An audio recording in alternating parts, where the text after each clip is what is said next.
in the regular meeting of the City of Sonoma Planning Commission. It's June 16th at 6 p.m. and I'm going to call this meeting to order. Can I get a roll call, please? Yes. Commissioner Barnett? Here. Commissioner DAMBACH? Here. Vice Chair Nugent? Present. And Chair Wirick? Here. I would like to point out that Commissioner O'Neill is going to be absent from tonight's meeting, and Commissioner O'Gorman-Jenkins will be late. Commissioner Willers is to be determined. Great, thank you, Hannah. All right, do I have a motion to approve tonight's agenda as it appears? So, second. Okay, we have a motion by Vice Chair Nugent and a second by Commissioner Barnett. Can I get a roll call? Commissioner Barnett? Aye. Commissioner DAMBACH? Yes. Vice Chair Nugent? Aye. Chair Wirick? Aye. Motion passes unanimously. All right. Mr. Small, can you please lead us in the Pledge of Allegiance? Mr. Smalls. Mr. Smalls. I pledge allegiance to the flag of the United States of America and to the republic for which it stands, one nation, under God, indivisible, with liberty and justice for all. Perfectly executed. Thank you. Was it in unison? That's good. It'll pass. It'll pass. Okay, at this time, members of the public may comment on any item not appearing on tonight's agenda. It's recommended that members of the public keep their comments to 3 minutes or less. Although, given the size of the audience tonight, I will make an exception. For items appearing on the agenda, the public will be invited to make comments at the time the item comes up for commission consideration. Upon being acknowledged by the chair, please step to the podium and speak into the microphone. Begin by stating and spelling your name. Is there any public comment for items not appearing on tonight's agenda? Ms. Cornwall. Good evening. You can tell me if this is not right for the Planning Commission. I think it is. So I'm speaking this evening as the project director for Sonoma Valley Collaborative, and the item that I wanted to raise here is the really unusual opportunity that is in front of the city right now with the possibility of acquiring the Montaldo property. Burbank Housing is interested in it. So many of the difficult things about a project like that have been done.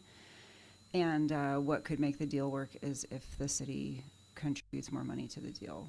It would enable Burbank to really latch on and go for other sources of funding, which would seriously leverage the city's contribution.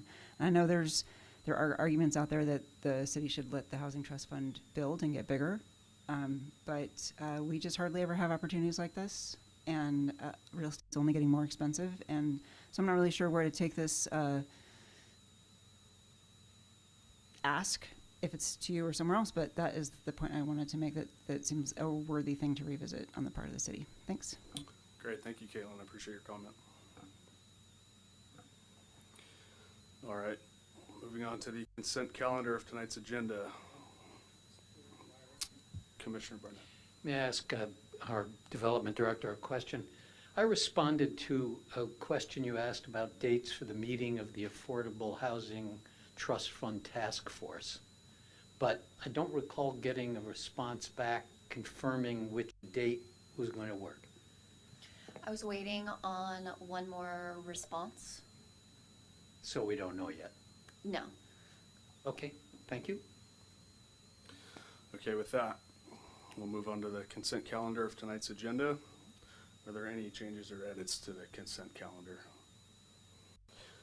Okay, seeing none, I'll ask for a motion to approve. Motion to approve. Second. Ooh, boy, the women are tough tonight. You gotta be quick. You gotta be quick. And second. Got a roll call on that, please. Commissioner Barnett? Aye. Commissioner DAMBACH? Yes. Vice Chair Nugent? Aye. Chair Wirick? Aye. Thank you. The motion passes unanimously. Okay, moving right along to tonight's public hearing. Item 4.1, discussion, consideration, and possible action to approve a design review exception for a second floor addition to a non-conforming structure located at 100 Chase Street. Do we have a staff report? You weren't ready because we moved so fast on that. You know, you caught me unawares. All right, so tonight, Jennifer Gates, Community Development Director. So Thank you, Chair and Planning Commissioners. So before you tonight is a public hearing for consideration of approval of the design review and exception to the floor area ratio for a two-story addition on a non-conforming structure located at 100 Chase Street. And I will give you a short presentation. So again, oh, that's not the picture I was going for. Ignore the site plan. But it's on 100 Chase Street. It is residential low, and it is in a neighborhood, and it's close to our creek. It is in the historic overlay, Central East, and it's about 0.22 acres. Here's the correct Can you picture. back up just one slide? Ignore the picture. Okay, Thank you. Did I miss that? You did. Proceed. Is this on the north or south side of North the side. street? It's on the north side. Thank you. So this is the house as it exists in 2024, according to Google Maps. So again, the proposed project is a two-story addition. It's going to be located at the rear of the property. I'll show you a couple other images here shortly, and as well as a 160 square foot rear porch that's covered. And then the finishes will be consistent with the existing home. Here is that site plan. Again, it is on the north side of the street. Here is Chase Street. Here's the driveway and that garage that you saw and that front porch. And then this is the rear, and there's a pool in the back. So it's an interesting lot, and it goes pretty far back. Is this lot adjacent to the bridge? Is it that first? No, it is not adjacent to the bridge. Okay. So this is the floor plan of that lower level. On the left side is the existing, and then you can see those solid lines are what's being removed. And then this is where the new house will take shape. And then where I've highlighted in red is where the addition is on that lower level. So you can see in the deck area is what they have filled in right here with the kitchen. And then here's that new covered porch right here. Here's the upper level. So here's that closet and linen area. And then you can see how this is that wall. That's where the bathroom is. And that's being extended towards the back over that kitchen. And then this area is being extended back from where that existing closet is to be in line with where the primary bedroom is. So that's the addition. And then here is that east elevation, which is the only elevation that you would really see the addition from, and then the rear as well. But as far as what we're looking at from the public right-of-way, that's kind of where you would see it. So the garage is in this front section, and then this is the addition. Is it even possible to get that view? Not really. Because no. you'd be standing in an adjacent property in the Correct. rear of the property. And looking at the side of a big barn. Yeah. Yes, so the barn is really close to this existing garage. So you can see that second floor, but you would see like a sliver Right. of what that addition would look like. So in the analysis, we looked at setbacks, and the side setback is legal nonconforming. That's the garage area, and the space behind the garage is within that side setback. But on that second level, they are, with the new addition, is conforming to our setback requirements for that additional setback that steps in. The FAR has always, so the floor area ratio didn't exist when this house was built in the 90s. It was added later to the code in 2003. So this existing house already exceeded our FAR ratio. And with this addition, obviously, they would be increasing it more. But it does fall within our exception allowances of 30%. So the exception is requested for this project to do this addition. Site coverage complies, as well as the height and parking requirements as well.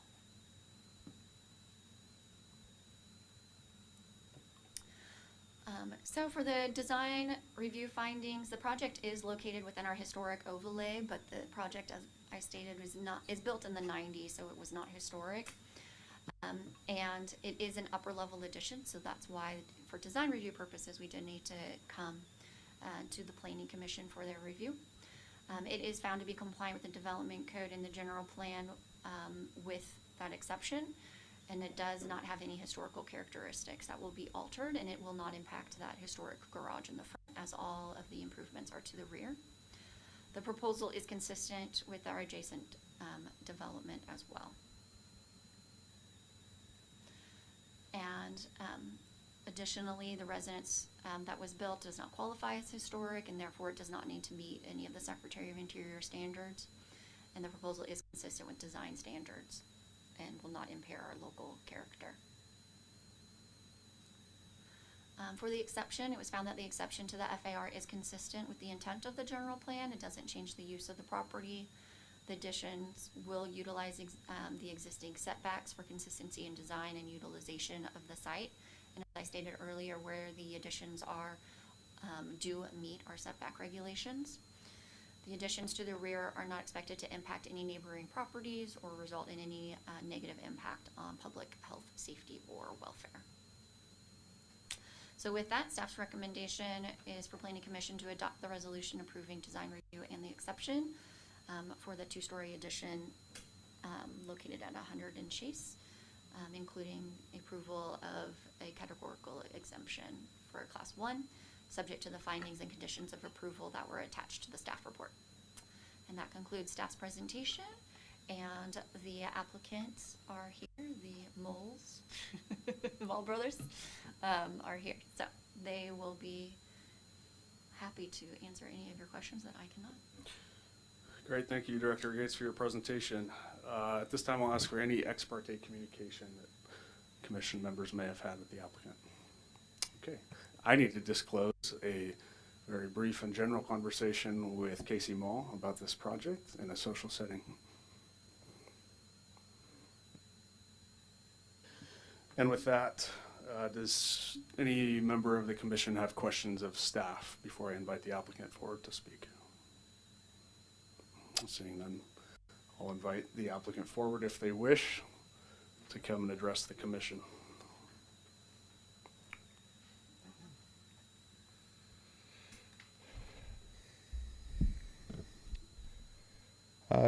Good evening, commissioners and staff. My name is Tony Mull, and I'm here on behalf of the applicant team for the remodel at 100 Chase Street. First, I just want to say thank you for your time and review and recommendation of the approval.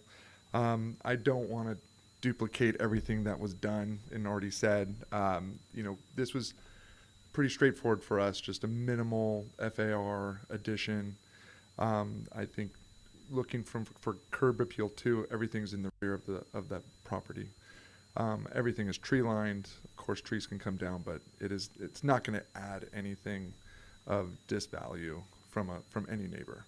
All we're looking for here is just closing in on the rear porch and adding an additional bedroom upstairs. So I'm open for any conversation or questions. Great, thank you. Any members of the commission have questions for the applicant? All right, seeing none, thank you for your presentation. Okay, bring it back to the commission for commissioner comments. Public comment. Oh, excuse me. I need to close the applicant's time to speak and open public comment. Are there any members of the public present who would like to speak as to this agenda item? Seeing none, I'll close public comment. I'll bring it back to the commission for commissioner comments. I'll make a comment. I know this property well. I used to live right next to this property. Given the analytics that were performed and the compliance for the most part with our code and the location of where it is, and I know the commons, and I know that this is kind of back in the back of the property, I'm supportive of the application. Great, thank you. Any other comments? Commissioner Barnett. Well, I accept the validity of the findings that were made in support of this application, so I will vote in favor of it. Thank you. Any other comments? Yeah, I will say that The only development standard that is increasing in this case is site coverage going from 32%. And I think on balance, I can easily make the findings for an exception in this case. And with that, is there a motion? Move to approve. Second. Roll call, please. Commissioner Barnett, Aye. Commissioner Dombach, Yes. Vice Chair Nugent, Aye. Chair Wirick. Aye. Thank you, the motion passes. Congratulations on your application being approved. Thank you.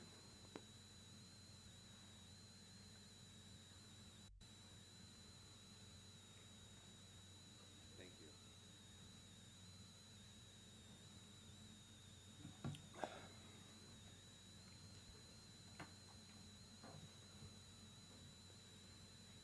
It wouldn't be considered rude if you wanted to leave. You're welcome to stay. You're welcome.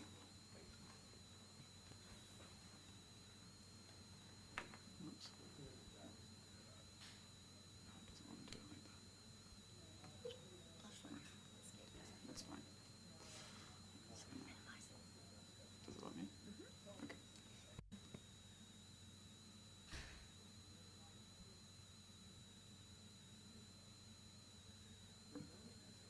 Yeah, just recent. Yeah. Yep, my house. Okay. With that, we will close tonight's public hearing.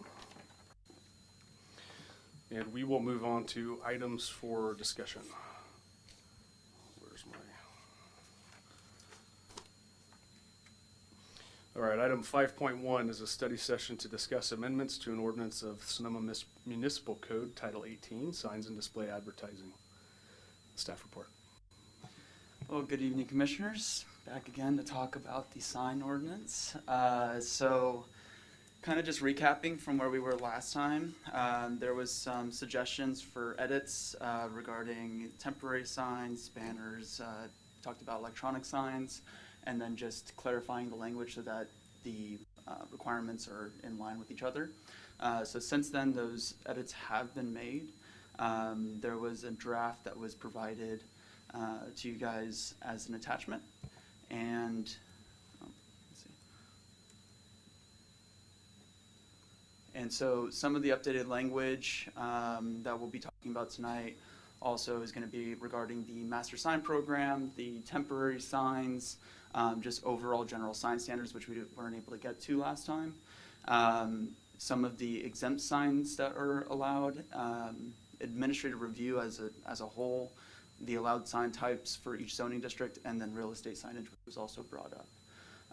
And so just to kind of go over some of Jacob, the if you things. don't mind, Yeah. Commissioner Barnett had a question. I have a question, Yeah. which is, it's for the chair. We were all sent this material in advance. I read the whole thing. Have everybody read it, or do we need to go through it line by line tonight? Well, I'm not sure if that requires going through it line by line. Ms. Gates?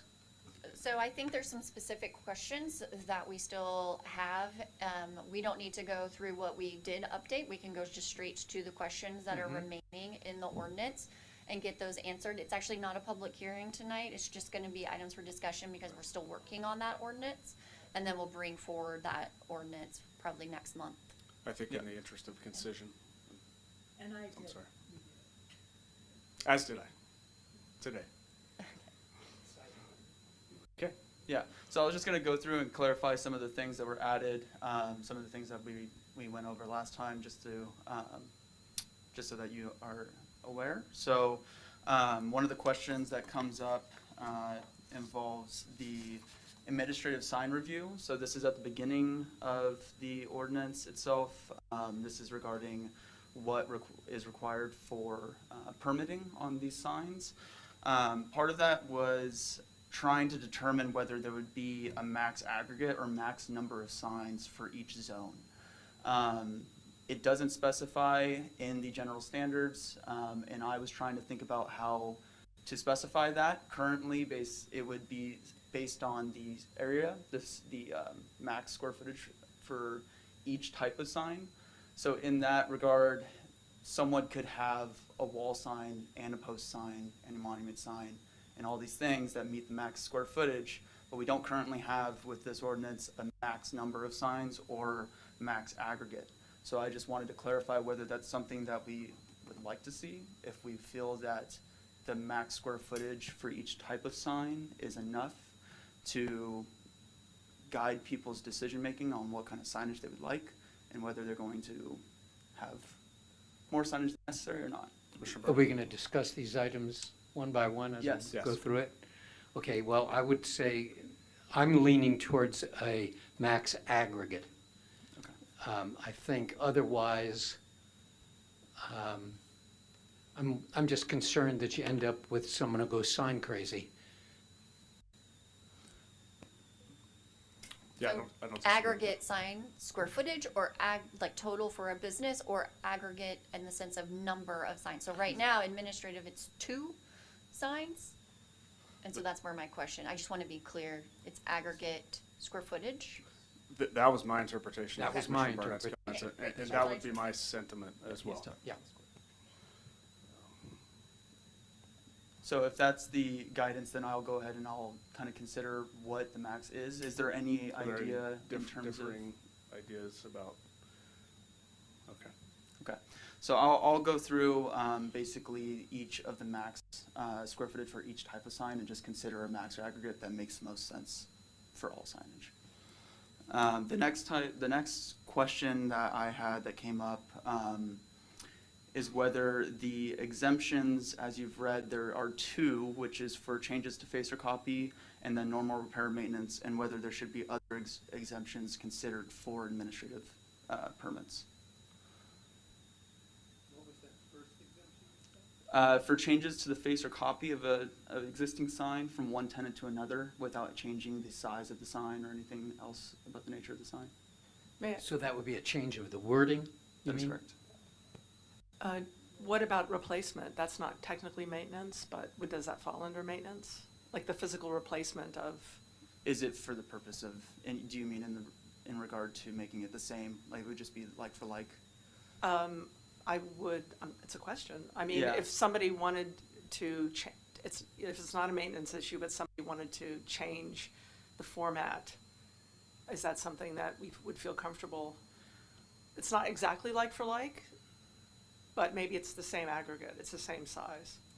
Yeah, I mean, that would be considered, I mean, I think that's something that can be considered as an exemption as to whether, changes to the style or, the color and whatnot, that can be considered part of the exemption as another option. Yeah. Okay. I like the use of style.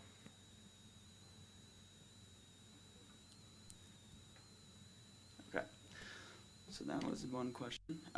One of the larger questions that comes up that I had was in regard to the sign program. Now, we talked about this a bit at the last hearing, and based on some recommendations from Bob Sanders, we talked about having it, and as well as the commission, we talked about having it as 3 or more tenants to trigger the sign program.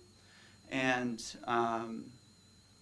one thing that I thought about was whether with the sign program, if we should be allowing, since someone's gonna have to go through this procedure of getting a use permit to have a sign program developed and having all the tenants, adhere to the sign program, if there should be an allowance for an increased percentage overall to specifically monument signs and freestanding signs or directory signs, because those are the typical signs you would see on a multi-unit property where you might see larger signs, so like Whole Foods, or with given like the Ross signage as well.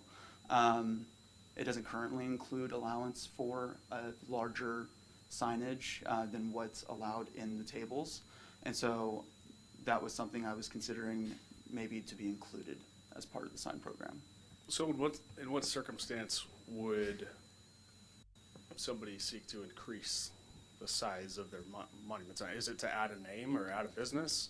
Let's say it's to have 4 businesses on there, and if the current signage, the current monument sign sizing is not going to be, adequate to what they would like for all 4 of those businesses, then maybe having it 10% larger would actually be more helpful to being able to advertise all the businesses on that one sign.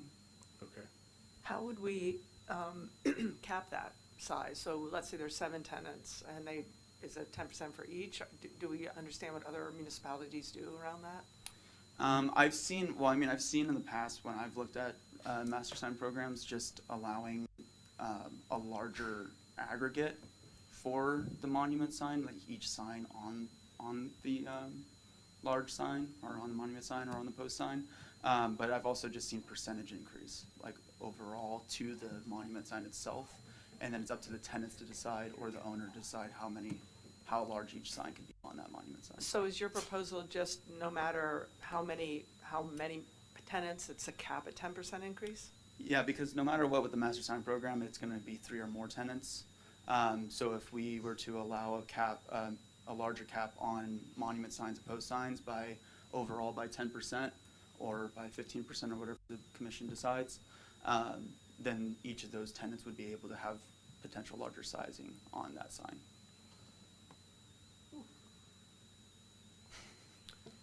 So many variables. I mean, it doesn't sound unreasonable that but if you give a real-time example, so if you have a sign that's 4 feet by 3 feet, so we're talking about, something like 4.5 feet by 3 1/3 as a 10% increase.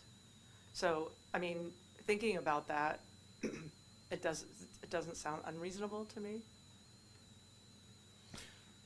We can just provide an example of what that could be, given what the current standards are, and then maybe show what a 10% increase versus like a 15% or something like that. Yeah, I think the best way to do it would be showing our existing master sign program areas that we already have is Whole Foods and the other signage for Ross. And I can show a difference between those monument signs versus a standard monument sign just for a single business. Yeah, I mean, that would be helpful, just so that we get I think probably, I'm not speaking for all the commissioners here, but I wouldn't want to get a huge massing of a Right. sign. So I think we just want to mitigate that, but allow it to be practical. Commissioner Barnett. Well, has this ever come up? Right, that was my question. So, I don't know exactly what the height. So, in my world, like what I'm thinking of is, okay, yeah, we increased by 10%, but is that up, or No, out? my question is, has there been a request made Well, by was gonna someone give you with an a sign example. program to enlarge their signs? I think we only have 2 currently. Sign programs? Oh, we have lots of sign programs, but 2 that have large signs, which are at the shopping requests. centers. Yes, so you've got one is there even one at the marketplace where Whole Foods is? I don't recall. Yes, Yes. Okay. Where is that located? it on is. On West Napa. On West Napa? Mhm. Okay, and it shows you how much impact it's had on me. I can't even recall it. And the other one I assume is Maxwell Village? That's correct. And where's that? That one's on Sonoma Highway. And it's right there on the highway. Yes, and It's it's quite large. obviously, Yeah. garnered enormous attention on my part. So, I'm just wondering whether it's even worth the time to come up with this variable, because in the case of only having 2 potential entities who might even request such a change. I mean, taking both facilities, both developments as they are, the only way you could increase the needs of the signage would be to increase the number of tenants, which means either subdividing an existing space to create 2 businesses where there was previously 1, which I think is highly unlikely, or just that's the only reason you would do it. And I think it would have to be accompanied by a change in the structural arrangement of the actual center to accommodate a new business that would have to be represented on a sign. I don't think there's a high likelihood of either of them doing that. So my understanding was that there's far more than 2 sign programs. There are 2 applications for modifications to this, to the, No, Stock of sign. there's no No. applications. There's just the potential for a entity with more than 3 businesses to ask for a larger monument sign because they had a 4th business or Well, 5th business. Jacob? If I may, through the chair, real quick, just to clarify, part of the reasoning that, I've brought this to your attention is because to incentivize people who are on these properties to take part in the sign program that currently do not have an established sign program or aren't considered like necessarily following it, one of the ways to incentivize people to create a sign program, to take part in a use permit to adopt a sign program on these properties would be by allowing some type of allowance for maybe an increased monument sign, something to encourage their business growth and allow for better. Okay, so would an example of that be, for example, at 7th Street and Napa Street? There is a bakery and a number of other shops on the north side of the street. They're all part of one building. I think there's maybe 4 businesses located in it. I would assume they do not at this point have a sign program. They do not. Okay, so this would be to incentivize them to have a sign program?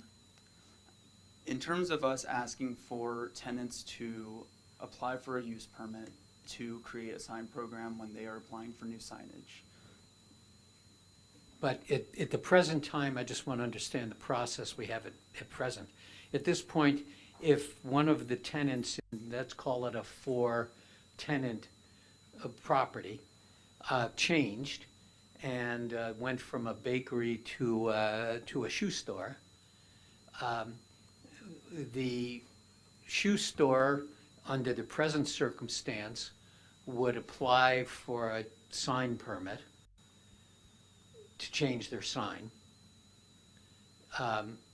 Just as an individual business, it wouldn't come through the center, or it wouldn't be part of an aggregate sign program that has uniformity between the different businesses. Is that correct?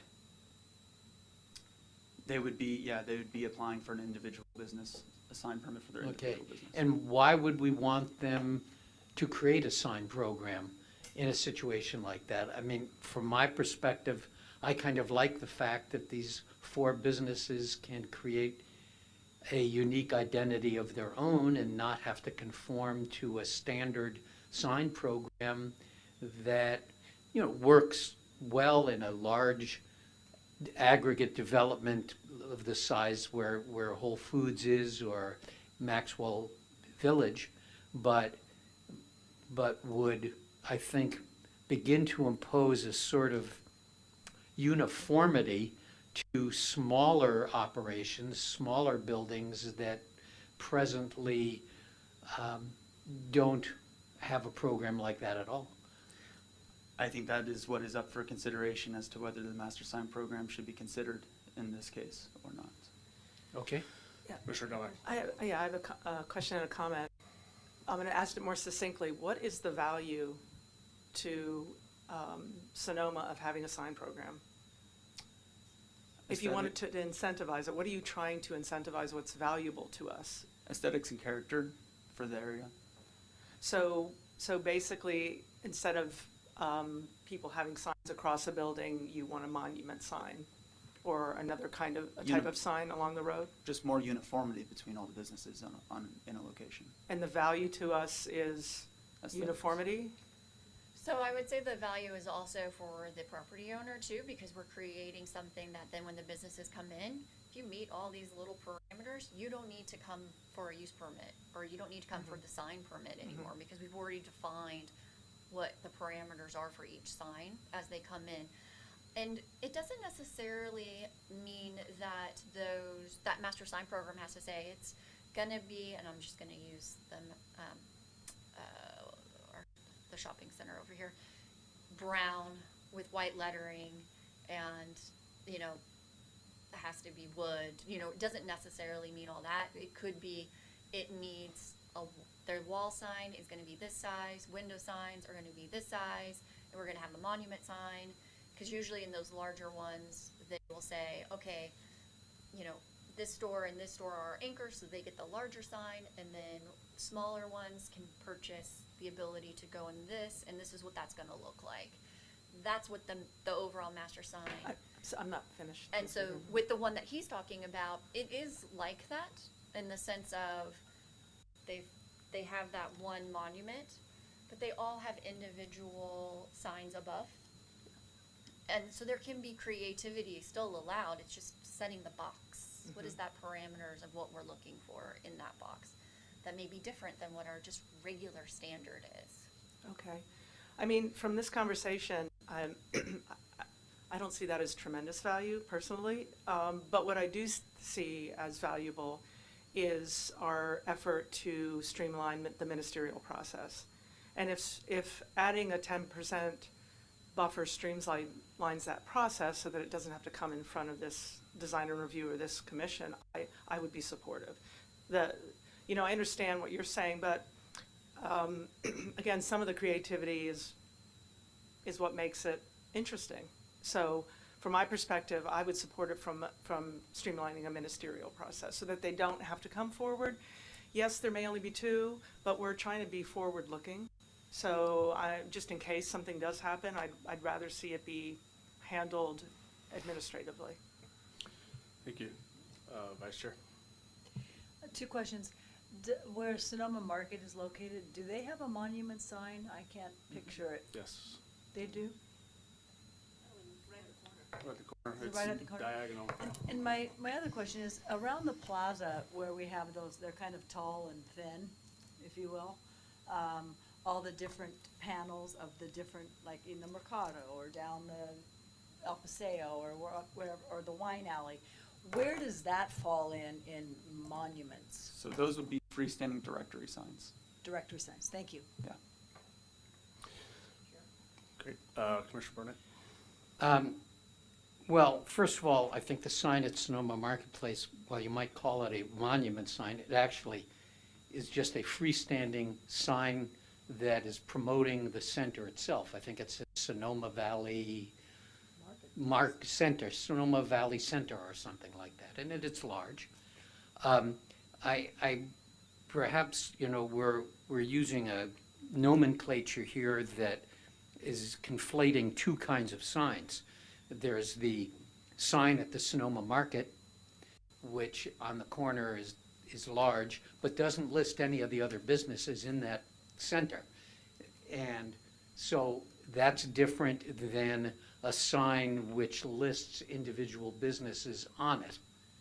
Now, are we using a different nomenclature, or are we calling them both monument signs? So there's post signs and monument signs that There's are what? typically post signs and monument signs, which are typically used for front of businesses like that. So the monument sign, the one you're talking about for Sonoma Marketplace, that is a monument sign. Okay. The one that's for Whole Foods is a post sign. A post sign. That's So a sign with multiple business listed on it is a post sign. Yes. And So- that's your definitions? So there are post signs for multi-unit businesses or properties that may look by definition, be similar to a directory sign. But by sizing, it's not the same thing. Okay, Because so a post sign and a directory sign can essentially be virtually identical, but are being differentiated in some fashion by you. Yes, because directory signs are typically going to be smaller signs that label where the location of a business is. Okay, well, this was a little unclear, so I'm glad we got the nomenclature clarified. I'm not in favor of uniformity. I think that while there may be an advantage to a business of not having to reapply, I think the standards, or come before this commission, I think the standards should be such that an administrative approval can take place as long as the applied for sign meets the regulatory standards in terms of size and aggregate measurements and so forth. I think beyond that, there's no reason to impose, nor should I think, honestly, the city should encourage a uniformity of signage. It's up to I think that's up to the property owner if they want to establish a sign program. And should be just up to the property owner, period. And the same goes for monument signs. I think a monument sign would only be applied for by the property owner, not the individual businesses. An individual business isn't going to create a monument sign or a directory sign or a post sign. Those are going to be the responsibility of the property owner himself or herself. So I think that's enough. And I think that that while I respect and understand the notion of sustaining and protecting the aesthetics of the community, that the other provisions in the sign ordinance should be written to do that. I don't think a sign program, I think there may be worth considering a sign program for a entity of a specific scale. 3 or 4 isn't enough for me to impose a sign, to encourage a sign program. You know, maybe it's 8 or it's 10. I don't know what the number is. So it's perfectly appropriate in a place like Maxwell Village, and but I can't see it being something I'd like to see in a widespread fashion in the community. Okay, thank you. Any other commissioner comments on that particular item? Yeah, I will just join in that my opinion is not dissimilar from Commissioner Dambach and Commissioner Barnett, and that, in fact, I like to encourage some individuality and creativity, but I'm also in favor of the concept of a ministerial process and some cushion for going 10% beyond what is prescribed for an applicant who seeks to have a sign program or the tenants within it. I would be supportive of that, just in the name of streamlining the process and maintaining efficiency. Any other thoughts on that? Okay. Bob, do you have any thoughts on this particular point? Hello, hi, Bob Sanders. Well, in all the cities, I've done a lot of sign programs. They kind of, I don't know, they came into regulation for all these big shopping centers that we've seen in all these other towns. We have a lot of character here, but we did the one for Old Bowl Center, which was okay. And of course, Maxwell Village and the other center, but it seems like they're mostly, I mean, they can be over or under regulated. So I think the quantity of stores is somewhere in there. I was wondering, I saw that and I wondered, that doesn't apply to multiple family units, because I saw that you can't have a monument sign without getting a use permit. So I think small apartments don't need sign programs. So I've seen some great sign programs and I've seen some mediocre ones. So somewhere maybe we can set some kind of criteria about that. So if I can clarify, there is already an administrative review process for all of the sign types, including monument signs. There are some use permit requirements for residential zones. That's, I think, what Bob might be referring to, which is typical for residential zones, because you don't want to see monument signs popping up administratively in residential zones. For all other zones, there is administrative permit allowances. With the sign program at the next hearing before approval, what I can do is I can provide 2 choices. One, without the sign program as a whole. The other choice will be with allowing an increased size for those types of signs specifically, so that when people, once a use permit has been sought afterwards. It's an administrative approval for signs that are of that larger size. So those will be the two choices that I can provide based on the comments that I've received so far. Commissioner Barnett. Well, you prompted another question on my part. On Fifth Street East, there is a development, I think it was done in the late 80s or 90s, called East Side Estates. East Side Estates has a sign at the entry on Fifth Street, which is affixed to a stone or brick wall that's been built. That's a residence, it's a residential area. I'm not sure if Armstrong Estates has a monument sign. It may have once, but For sale. yeah, when things were for sale. So East Side Estates is the only one I can think of that has a. Madera. Esta Madera also has a very large identity on a fence. Now, would those kinds of signs going forward be prohibited? Oftentimes, those signs are usually approved with the use permit for multifamily residential projects, so they wouldn't necessarily be prohibited unless they had a use permit. Yeah, and there are also on First Street West, there are some larger apartment complexes that also have large signs that are adjacent to the right-of-way. And as an addition to this ordinance, variances have been allowed to allow people that want to have a larger sign to bring something forward to the commission with that request, which would be part of anyone looking for a sign on a residential property like that. I think that makes sense. I just had a, Bob. I think they're multi-tenant monument signs is what we've called them. I don't know the term post sign other than a post and a hanging sign, which is more of a smaller type of thing. And I didn't see a definition in the new book, but I think there's several tenants on Maxwell. There's a couple main tenants on Maxwell Village and the Sonoma Market sign. There's some little, the bank I think has it.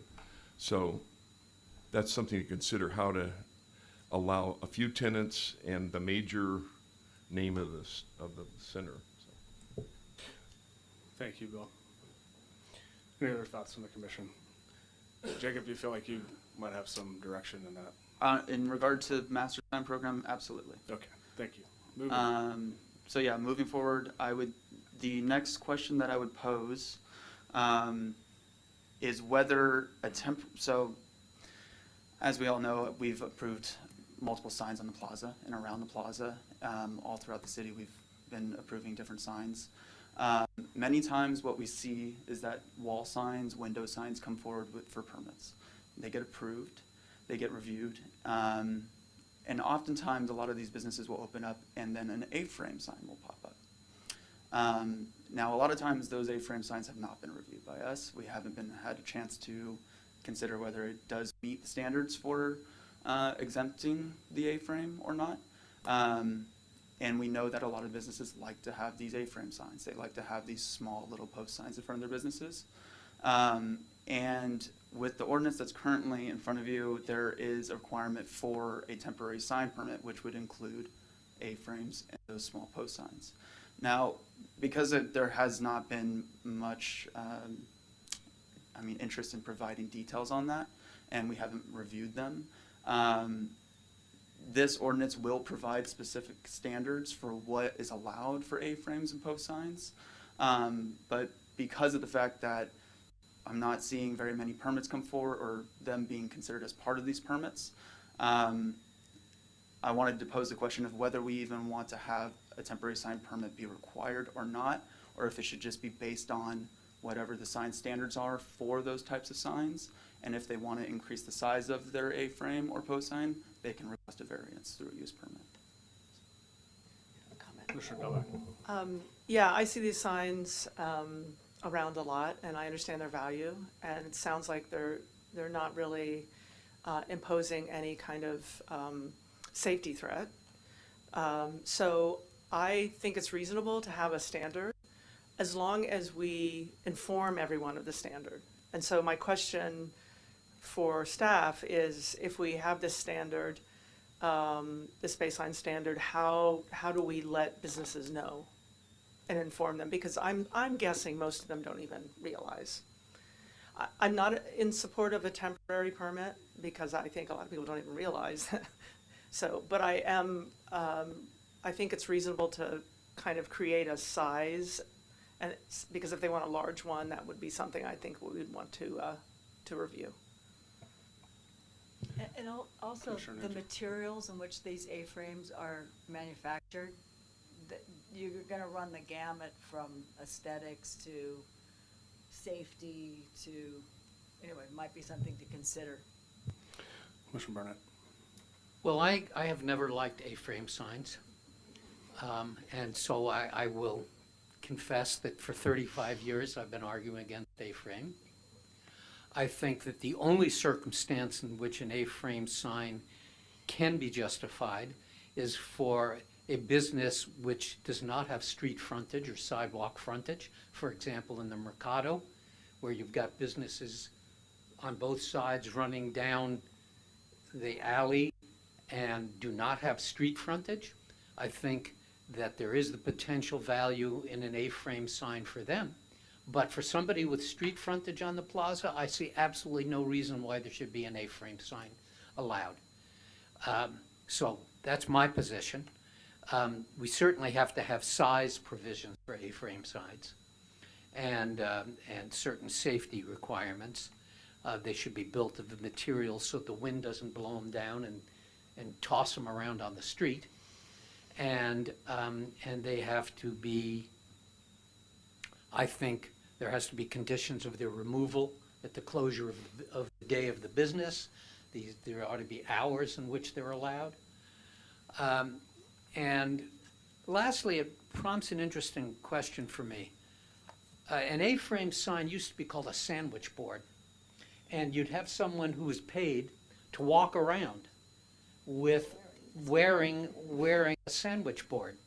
Now, I don't expect, unless the economy completely falls to the toilet, that people will be paid to walk around with a sandwich board. But that notwithstanding, what if a business wanted to do that? Which is to say, a walk-around sign. It's currently prohibited. Okay, thank you. So that's my position on the A-frames. I see no reason to, I think we have to have some regulations, but they ought to apply to businesses that need promotion because they are otherwise hidden from foot traffic that walks by. Commissioner Novak, question. I have a question. What about real estate sandwich boards? So that's gonna be, I'll bring that up.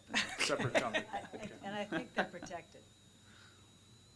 Well, let's hear the conversation, because I don't know what that means, protected. Any other thoughts specific to A-frames for retail?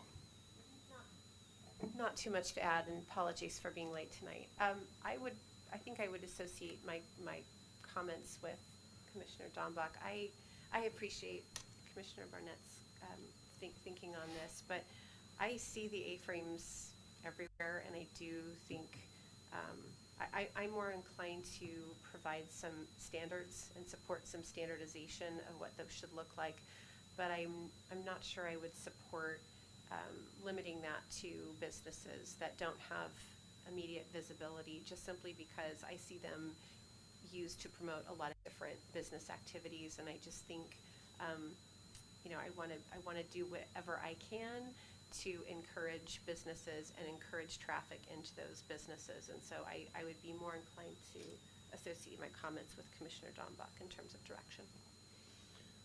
Any other thoughts on that? I will add that I would not be in favor of outlawing A-frame signs, but there should be some parameters around which they are approved or allowed. With that, just top of mind is the concept of maybe it's not a permanent fixture. It relates to some specific function or some specific promotion or specific event. But I think there's a happy medium in there. I understand that there's a value, especially for businesses that don't have plaza frontage, but they can also contribute to clutter and can be aesthetically unpleasing and trip hazards. And we have a very aesthetically pleasing, historic city center, and to clutter it up with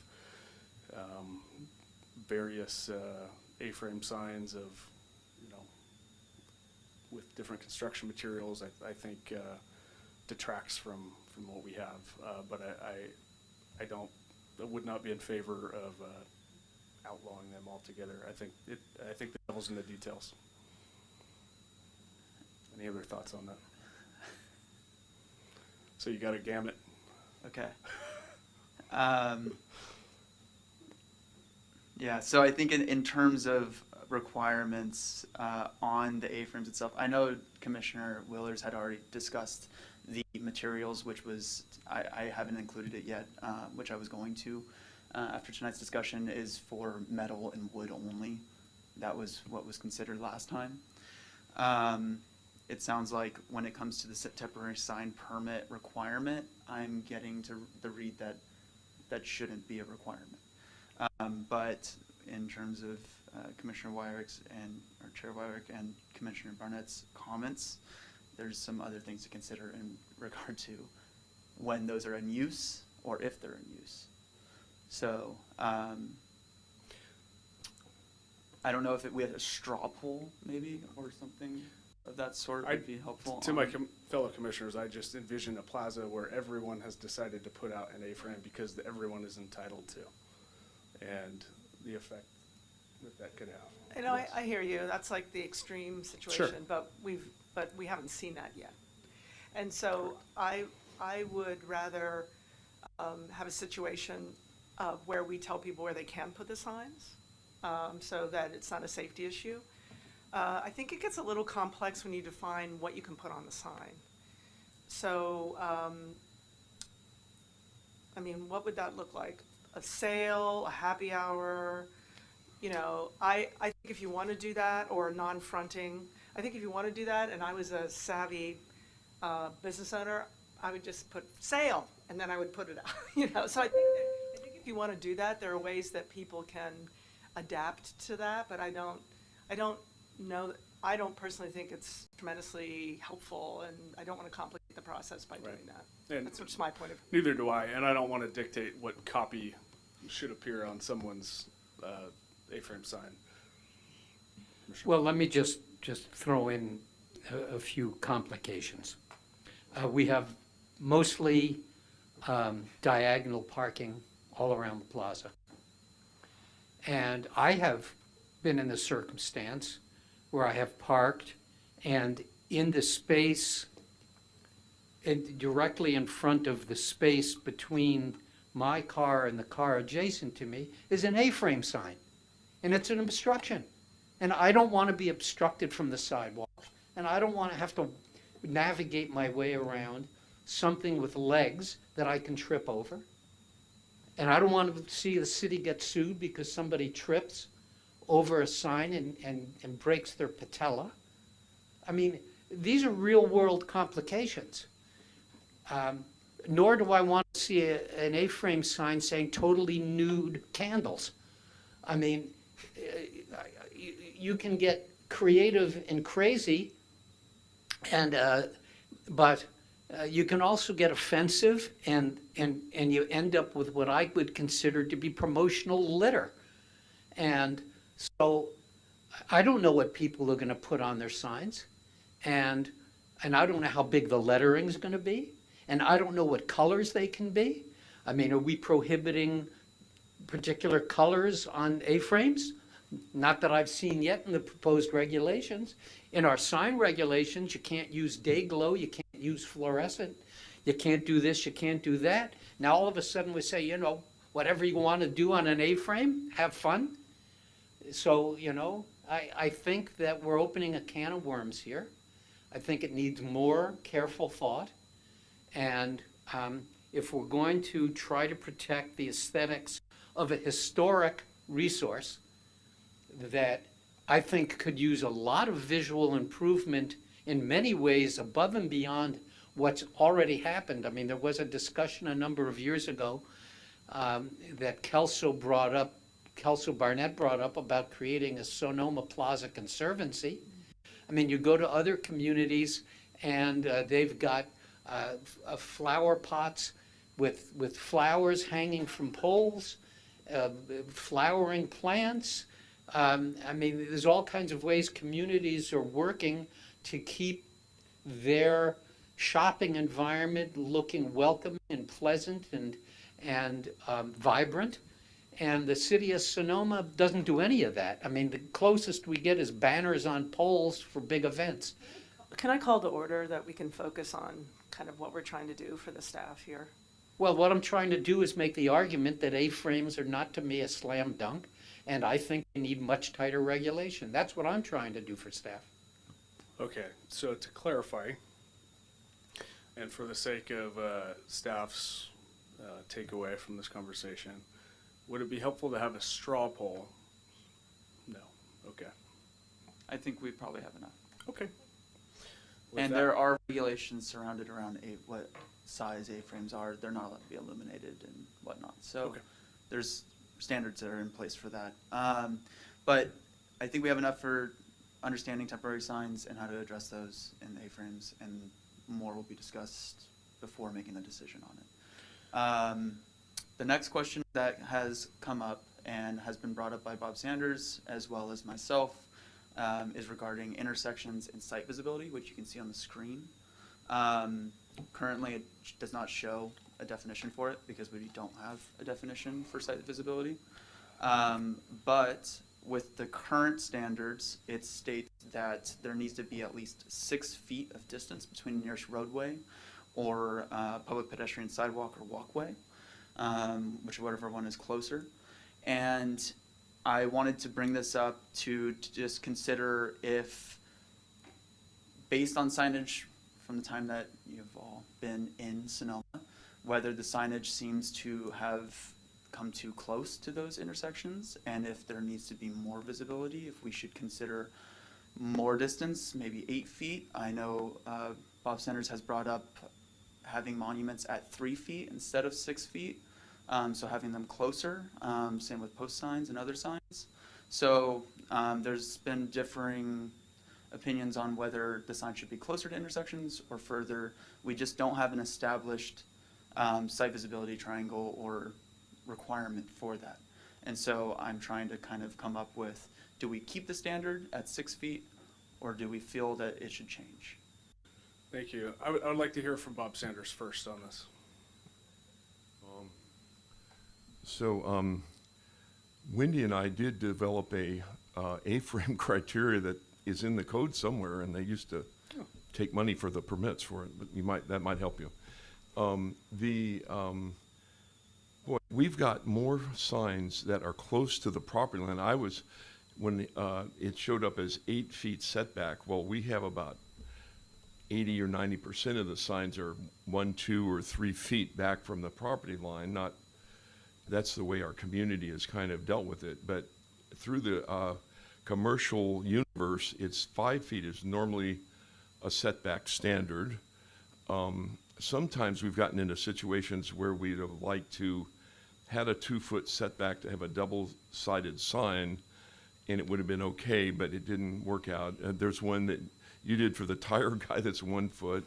So, I mean, we got to have a setback just so the bicycle or pedestrian doesn't run into it. The visibility triangle, those are all over the place, but those are mostly on corners where it's like the Sonoma Market sign has, I don't know what the visibility triangle and how it works there, but somebody did that on that diagonal. But I had suggested 3 feet because mostly what we have is 3 feet, but 5 could be okay. It's 6 now in the code, 8's, so it's where it's applied. And when we have a bunch of non-conforming monument signs, if they're less than 5 feet, I was curious about that. So, Mr. Barnett. Well, I'm assuming that, for example, if there is a monument sign adjacent to the driveway for parking for a commercial use, that the visibility triangle, so-called, would apply so that when one is pulling out of that driveway to go back into the major thoroughfare, that one's view of the oncoming traffic is not obscured by the sign. I assume that's the principle that we're working with here. And so I would also assume that there must be, and perhaps I'm wrong, a standard which is applied by what I refer to as traffic safety experts as to what is an acceptable level of visual obstruction in the egress or entry or exit of a driveway adjacent to a major thoroughfare. Is there not? No, there's actually, we do not. That's that site visibility triangle. Most jurisdictions have it. So right now what's being proposed for the sign is that it could be in the commercial zone 6 feet tall, which is consistent with what we have today. The way that it's written in our current code, it says 6 feet, but it's not clear. Is it 6 feet from the property line? Is it 6 feet from back of curb? Is it 6 feet from the sidewalk? What is the 6 feet in relation to? So we're trying to clean that up. We have talked about doing the site visibility triangle regardless because it gets very confusing in our residential area as well with like the height of fences and being able to back out of your driveway when you have a hedge next to you that's 10 feet tall. Those types of things. So I think that when we're saying how far back it is really trying to get at a site visibility issue and making sure that we're not hitting pedestrians as we come out of driveways and things like that. But also, what's that experience as you drive down the street? So I think that's where Jacob was asking the question of when you have seen monument signs, you see them in all different distances all around, and that's what Bob said as well, is it just changes where you are. And so that's where the question is coming in is, if you, we can, provide you a little bit more of what that looks like as an example, like comparing, I think when we did the one that Bob's talking about, when we did the tire already existed there. And to be honest, I did work with them and made sure like we lifted it up so that you could see underneath, and like I really wanted to make sure that visibility, but we used the same post, and that's where we were running into, well, it already existed. But if you looked, and then I showed you guys signs up and down the street when we were talking about it. Do we want them to move it back when we have such variation? So it is a kind of a call. We will work on a site visibility because we do not want to impact that site, and that's the most important aspect of it. We don't want to hit pedestrians and we don't want to hit other cars as we go out of the street. So we'll work on the site visibility triangle. I think we're really just wanting to know how far back do you want these signs at this point? Do you want them farther back or do you want them closer to the sidewalk?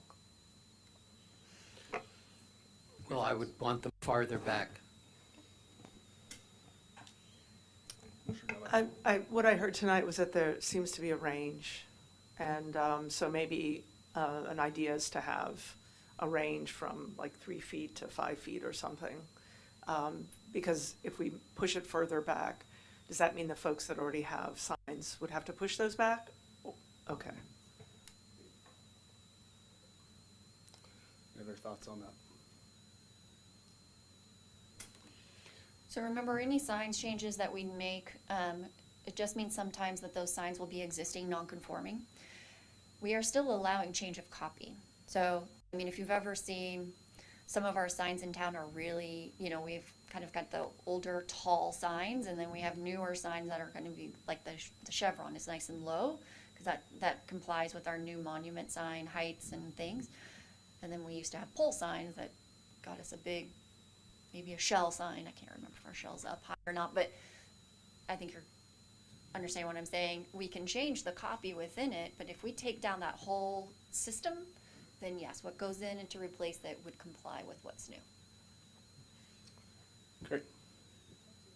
And Commissioner O'Gorman. Jenkins, O'Gorman. So having said that, I think I would be more inclined to support having it further back. I was concerned about Bob's comments that there is a lot of variation, but if we're simply grandfathering in existing signage until such time as there's a new request, I would support further back then and have it not so much be a range, but really try to promote that consistency. And then as it relates to what that setback should look like, I don't know. It sounds like there's a lot of different examples out there. And since there's no standard safety protocol or parameters, again, I think further back the better. I don't know if 6 feet, it seems awfully far, but I would be, again, inclined to support that in lieu of something closer to the sidewalk.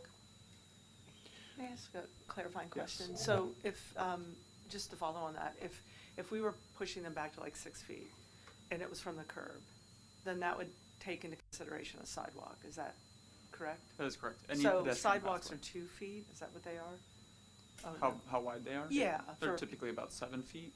Oh, I think oh, the standard- 7 feet? Here they're smaller. Yeah. It depends on what street you're on. Yeah. So, Is there- Napa is gonna be, Napa Street, West Napa Street is going to be about 3.5 to 4. It's a skinnier sidewalk versus like Broadway. We have sections of Broadway that are larger, more like 5+ feet. Okay. And so that's where a lot of the times the question comes up because we have what our public right of way varies.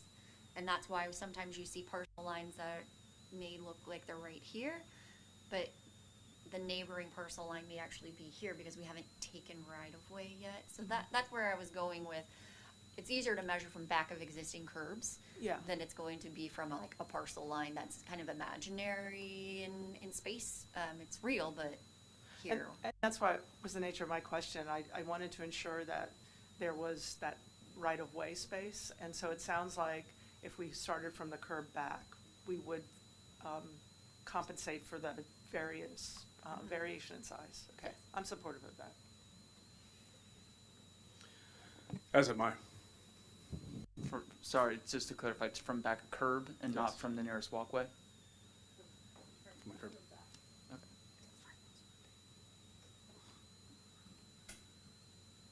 Yeah, we want to ensure the sidewalk right-of-way. Yes, this would, at least my understanding is this would assume that under no conditions could a monument sign be constructed in the curb right-of-way. In other words, the sidewalk right-of-way. So in some cases, the 6 feet will be beyond the edges of the sidewalk in terms of the property. And in some cases, there may be someone who would have to have a monument sign, like on Broadway, which is all the way past, at the edge of the sidewalk, which could be as wide as 8 or 10 feet, however it is. Okay. Okay, great. Moving on. Great. So the next question that has come up and was brought up by Bob Sanders as well was in regard to these prohibited sign types. One of the prohibited sign types is this cabinet sign. Now, I did not mean to click that. I have an example of cabinet signs, just general cabinet signs that would be prohibited. These here. These are the typical cabinet signs you may see for businesses. Now, what's been proposed by Bob Sanders is allowing an opaque push-through cabinet sign with lighting or just without lighting that maybe looks a little bit better than that, so which may be something like this, would allow push-through letters. It's still considered a cabinet sign. And so I just wanted to bring it up and just consider whether I should make it clear or clarify somewhere that cabinet signs, maybe these cabinet signs here, are prohibited, although cabinet signs with push-through letters of this sort may be allowed. How would you linguistically distinguish between the two? That is something I would have to figure out. push through letters, right? Not going to be easy. Push through. Push through letters. Well, okay. That's how it's been described to me by Bob Sanders So himself. these are Okay. also backlit. So there's a difference. So the cabinet itself is the frame in which it's sitting on is that type, and then it looks like it's a backlit situation lit.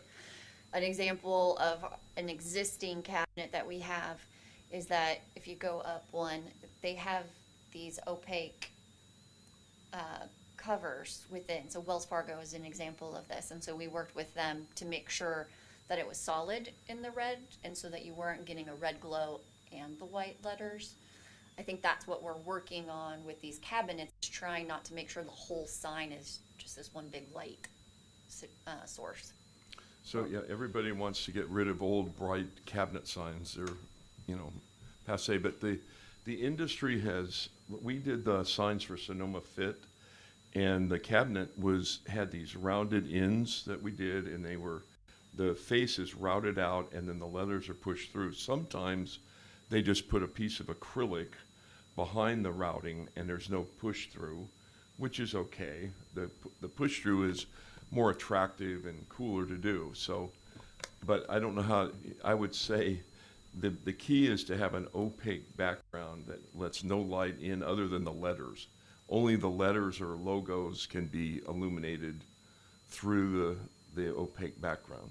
Some language like that. Yeah, I think that what I'm seeing here is incorporates language like that. And also what I'm seeing is it almost blends into the existing background of the building. So, so language around minimizing the light. You see this more in commercial buildings, and I don't see these necessarily cabinet on the plaza, you know, I mean, there's some older signs that are like that. And we want to set a nice, I mean, there's future commercial development, and so I think these things are normally put in a sign program when you have a larger shopping center. They use them a lot. So. Thanks, Bob.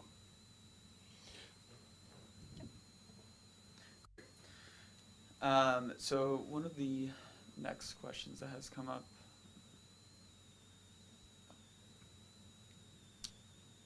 There's that. Okay. Is regarding measuring the signs. So there's these irregular shaped signs. Now, it's been brought up by Bob Sanders as well. In terms of the two-face signs, you'll see the sign area, how it's calculated. Now, you calculate both the sign area for the face on the face A and face B for both of those two-face signs. But as soon as you get to the three-face sign and the four-face sign, you divide the total area by 2. So it kind of reduces the overall square footage of the sign area when you have more sides to the sign. Now, I just wanted to clarify whether that's something we want or if we don't want to reduce the overall square footage just due to more faces on a sign. And what's the logic behind dividing it by 2? I'm not sure. This is how the code was written when I received it before making edits. So you can't see any more than half of it at one time. I would assume that is the case, is that you're only seeing one or two sides maybe at a time. For all of these 4 types, is there an aggregate limit to the size? That would be what we talked about earlier, would become the aggregate. I mean, the aggregate limit would be if this was, I'm trying to think of what type of sign. I mean, a post sign, I guess I would see is like a 3-sided sign. Someone could make a 3-sided sign with a post. Or do a monument that is a square monument sign. I honestly just haven't seen these types of signs, so I don't really have a good example. But if we didn't divide by 2, what would be the implication? That's where I'm trying to go. Like, if It would it's just be- 5 by 5. Yeah, it would just be whatever the maximum aggregate is for, let's say, a post sign. If the maximum square footage is 24 square feet, then Yeah. even if they did 3 sides on it, they wouldn't be able to reduce it down to meet the 24 square foot. I mean, I think the aggregate would take care of it. I mean, when you look at all the first 3 examples on top, if you just close the back of those, it doesn't you know, I don't see it being profoundly different if if there's a limit on the aggregate, personally, doing them, like, looking at the math. Okay. That's, I had a question. Are we just counting one side? So for a double-faced sign, we're just, if it's 32 square feet, it's just, you can have the second, you're not getting penalized. It would be the first side plus the second side would be your total sign square See, footage. that's where, well, normally, it's fair to just you read one side at a time, so it's 32 square feet, and you can have a double-faced sign without a penalty. It's, the old code was a big, terrible formula to get rid of 75% and all this. So I don't see anything wrong with whatever you're allowing, that they get, on a double-faced sign, they get 32 or 24 on one side. It's not that big a sign, actually, in the environment. So a 4x8 sign is 32 square feet, or so. Is it penalizing the double-faced sign? Yeah. Based on what you're requesting, Bob, yes. Yeah, I would just make it, at least, most everybody does double-faced signs, and I wouldn't count the second side in the square footage. Yeah, to me, that makes sense. It's not taking out, it's not, the massing is no different than as if it were copy on one side of the sign. Am I right? You're only getting two views, so you have one view each side. And a double-faced sign would be because it's easier to read when it's perpendicular to the flow of traffic from either side, as opposed to a sign that is parallel to the roadway, where your visibility is best as you pass it, as opposed to approach it. Is that the theory? So can I give you another example? Just playing devil's advocate here.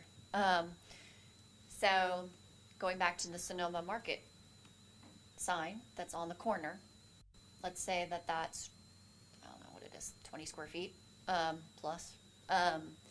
So that would be a one face, right? 20 square feet. So then that's what, or it's not devil's advocate, but it's just another. So then I'm saying, oh, I can put a sign on the back of that, and then that's technically under this measurement would be another 20 square feet for a total of 40 square feet of quote unquote advertising.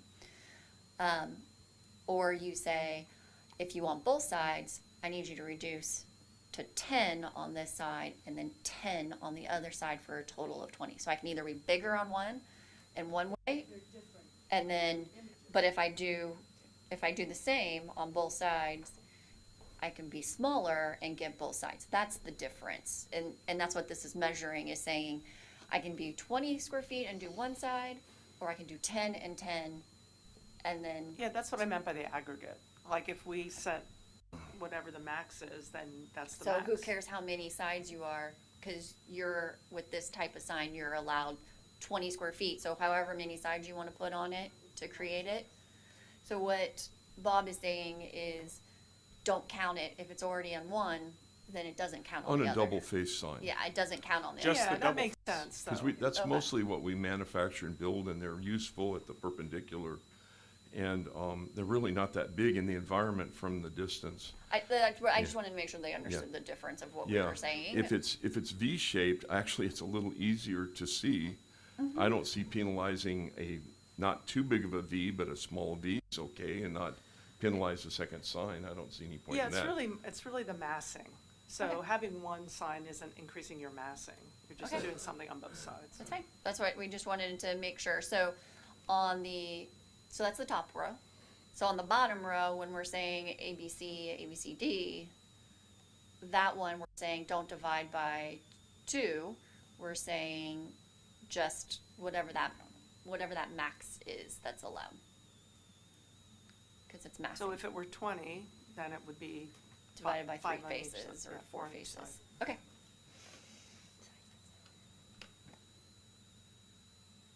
So we're eliminating the division by 2? That's what it sounds like. That's what it sounds like to me, too.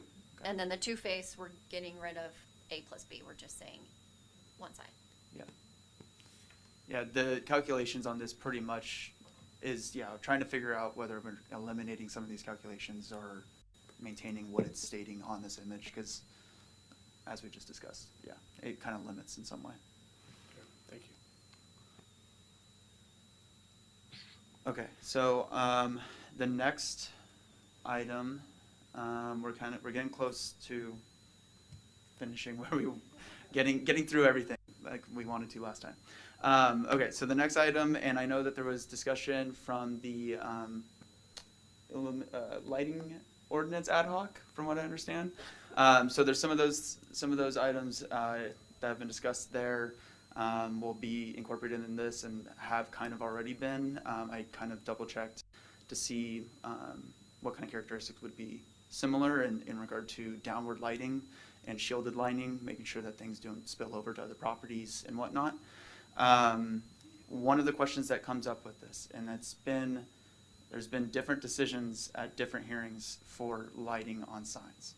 And I wanted to just clarify, is the aim for lit signage to have the signage turned off when the store is closed, or have it dimmed, or let's just go with those. Is it to be dimmed, or is it to be turned off at closing? Because on the Plaza, I know with the Bank of America signage, we requested that it was dimmed, and it's allowed to be on 24/7, but that it's dimmed. With Ross signage, it was required to be turned off. So I'm just trying to get some clarity as to what the goal is here, as to whether we wanted to see lit signage turned off at a certain time, or if we want to see that it's just dimmed at a certain time. Commissioner Barnett. Well, I'm a little confused by, for example, the language under C. Why would an externally illuminated sign be externally illuminated during the daytime? Are there any that are where the lights are on during the day? I'm not. Yeah. No, I know. I'm not aware of any specifically, but in terms of if someone is going to have lighting on, that this would cover concerns over having it reduced at night once it is dusk. Well, the dimming level has to be in reference to something. So what you've used here as that reference point is the full brightness During the day. of it during the day. But the other issue here is this risk of the word dusk. Is dusk before sundown, or after sundown, or at sundown? And it's not precise enough. So if you used a technical term like sunset, which is a point in time which can be verified each day, then that would at least be more specific. Dusk to me is a little too subjective. Other than that, certainly the decrease in the brightness, and I wouldn't use the word daytime, I would use 30% of the full illumination after sundown or whatever. And this is specifically for the external. Yes, for the external. Yeah, I have a comment too. I mean, I like that language that clarifies it more. That's 30% of wherever the bulb is, right? And linking it to sunset or an hour before sunset or whatever you decide. With regard to turning off, I know we've had different conversations, but my recollection is that for the most part, we wanted signs to be turned off after closing. But I know that the Bank of America was a sign that was being lit like all the time, and there were other considerations. So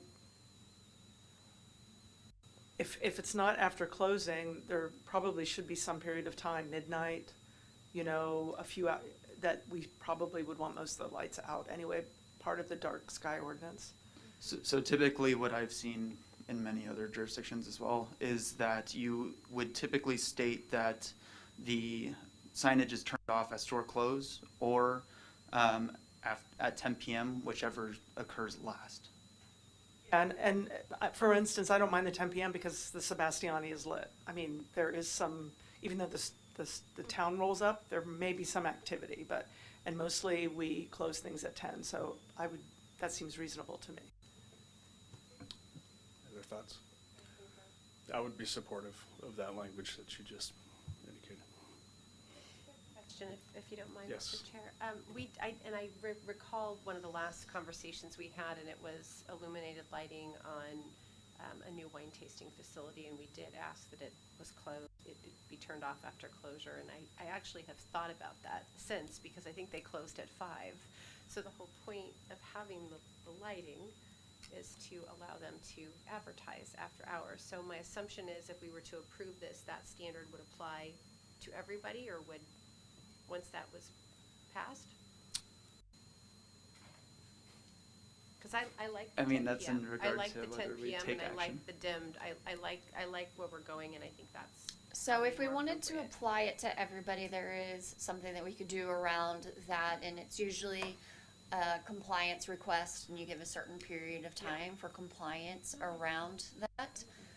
Some people already have it in their conditions of approval. Okay. It's something that we could work on. It would need enforcement around. Obviously, right now, sun's setting at Right. like 8:30, so not really applicable. But in the wintertime, it gets pretty dark pretty fast. I feel like I'm leaving work and it's dark. And so that's kind of where we have to just think about. That's where that sunset time kind of comes in. And I think one of the things that between now and when we have the next one is if you guys are up and around at 9:30, 10 o'clock at night. Yeah, I know, I'm not either. Is to drive around town on the Yeah. commercial corridors, because that's Yeah. really what's most affected by this. We're gonna work on the residential side of things with the night sky ordinance, but just drive around, see what you're seeing, and then what that value is to, okay, if we turn it off, this is what it's gonna look like, or if we just dim it, this is what it's gonna look like. Yeah, I do drive around and I walk around the plaza and it's pleasing. I mean, I don't think there's anything egregious, especially if we're kind of putting opacities around certain kinds of signs. And it also gives a vibrancy for a period of time to the town. But, so I don't mind it. And again, the 10 o'clock thing seems like you're getting the best of both worlds. You're getting that vibrancy during the time when there's maybe activity, but then everyone's going to bed anyway, so. Okay. Great, thank you. So as part of the illumination section, after the conversations we had last time, I added the multicolor LED and electronic message signs portion here. Thank you. Specifying that they're only allowed in the commercial and mixed use zones, except within the Plaza Retail Overlay District, so wouldn't have them in Plaza, those open signs and things like that.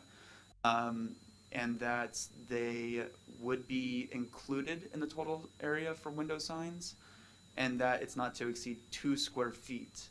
Now, I mean, that's, I think, the industry standard for most of those multicolor LED signs, and that's why I put that. But I don't know if there's a suggestion that maybe Bob Sanders will be able to speak on. I'm sorry, so give me an example when you're doing multicolor or, So like the open signs that are multicolor LEDs that are hanging in windows, things like that? So remember the old Blaze sign? That's a little bigger. That'll be a bigger one. But that was a electronic message sign. That was multicolored LED. Blaze? this is, The workout place, they had this message thing in the window that would go across the screen. well, 2 by 2 is pretty limiting, Maybe 2 by 1, you know. even more limiting. I don't know, so tell me, so is it in the window that it would have a message or? That is correct. Yeah, I don't know. I don't know personally how I feel about those, but I have to think about that. I tried to look up industry standards for them. They come in all kinds of sizes. Yeah. So I'll reserve comment. Is there anybody else? I'm okay with 2 by 2 because I know exactly what signs you're talking about. And if you have 2 feet by 2 feet. So that'd be 4 square feet. Yeah. Okay. But because if you have this stuff moving across, I mean, I think we want to limit that kind of stimulation. Yeah. And the open signs are often above the door, and they're like red, white, and blue, and they say open. I mean, they're not too disparaging, but they're also not very big. So seems like a reasonable compromise. Okay. Any other thoughts on that? I am personally of the mind that those are highly offensive, but that might just be a very subjective value statement, so I'll defer. Well, it may be a subjective value statement, but I agree with you. Thank you. I would put it in the category of trashy. I don't disagree. Yeah. Okay. Okay. So now we're kind of just getting to the general sign standards at this point. And one of the things that we talked about was creating specific standards for the historic plaza or the Plaza Retail Overlay District.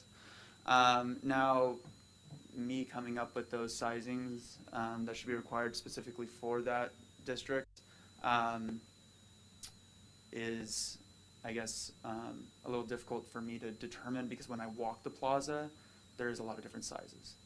And there's a lot of different styles and whatnot, so it's hard to kind of get a grasp of which ones with those wouldn't meet these standards that have been created and which ones would. But based on having looked at them and what the standards that we've created for wall signs, window signs, projecting signs, I'm just going to show you real quick a table that I drafted for the historic overlay district.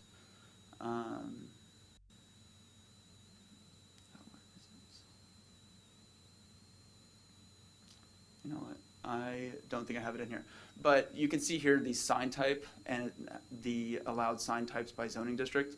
I added a historic overlay district section here, like where it says the /P here, for what types of signs would be allowed.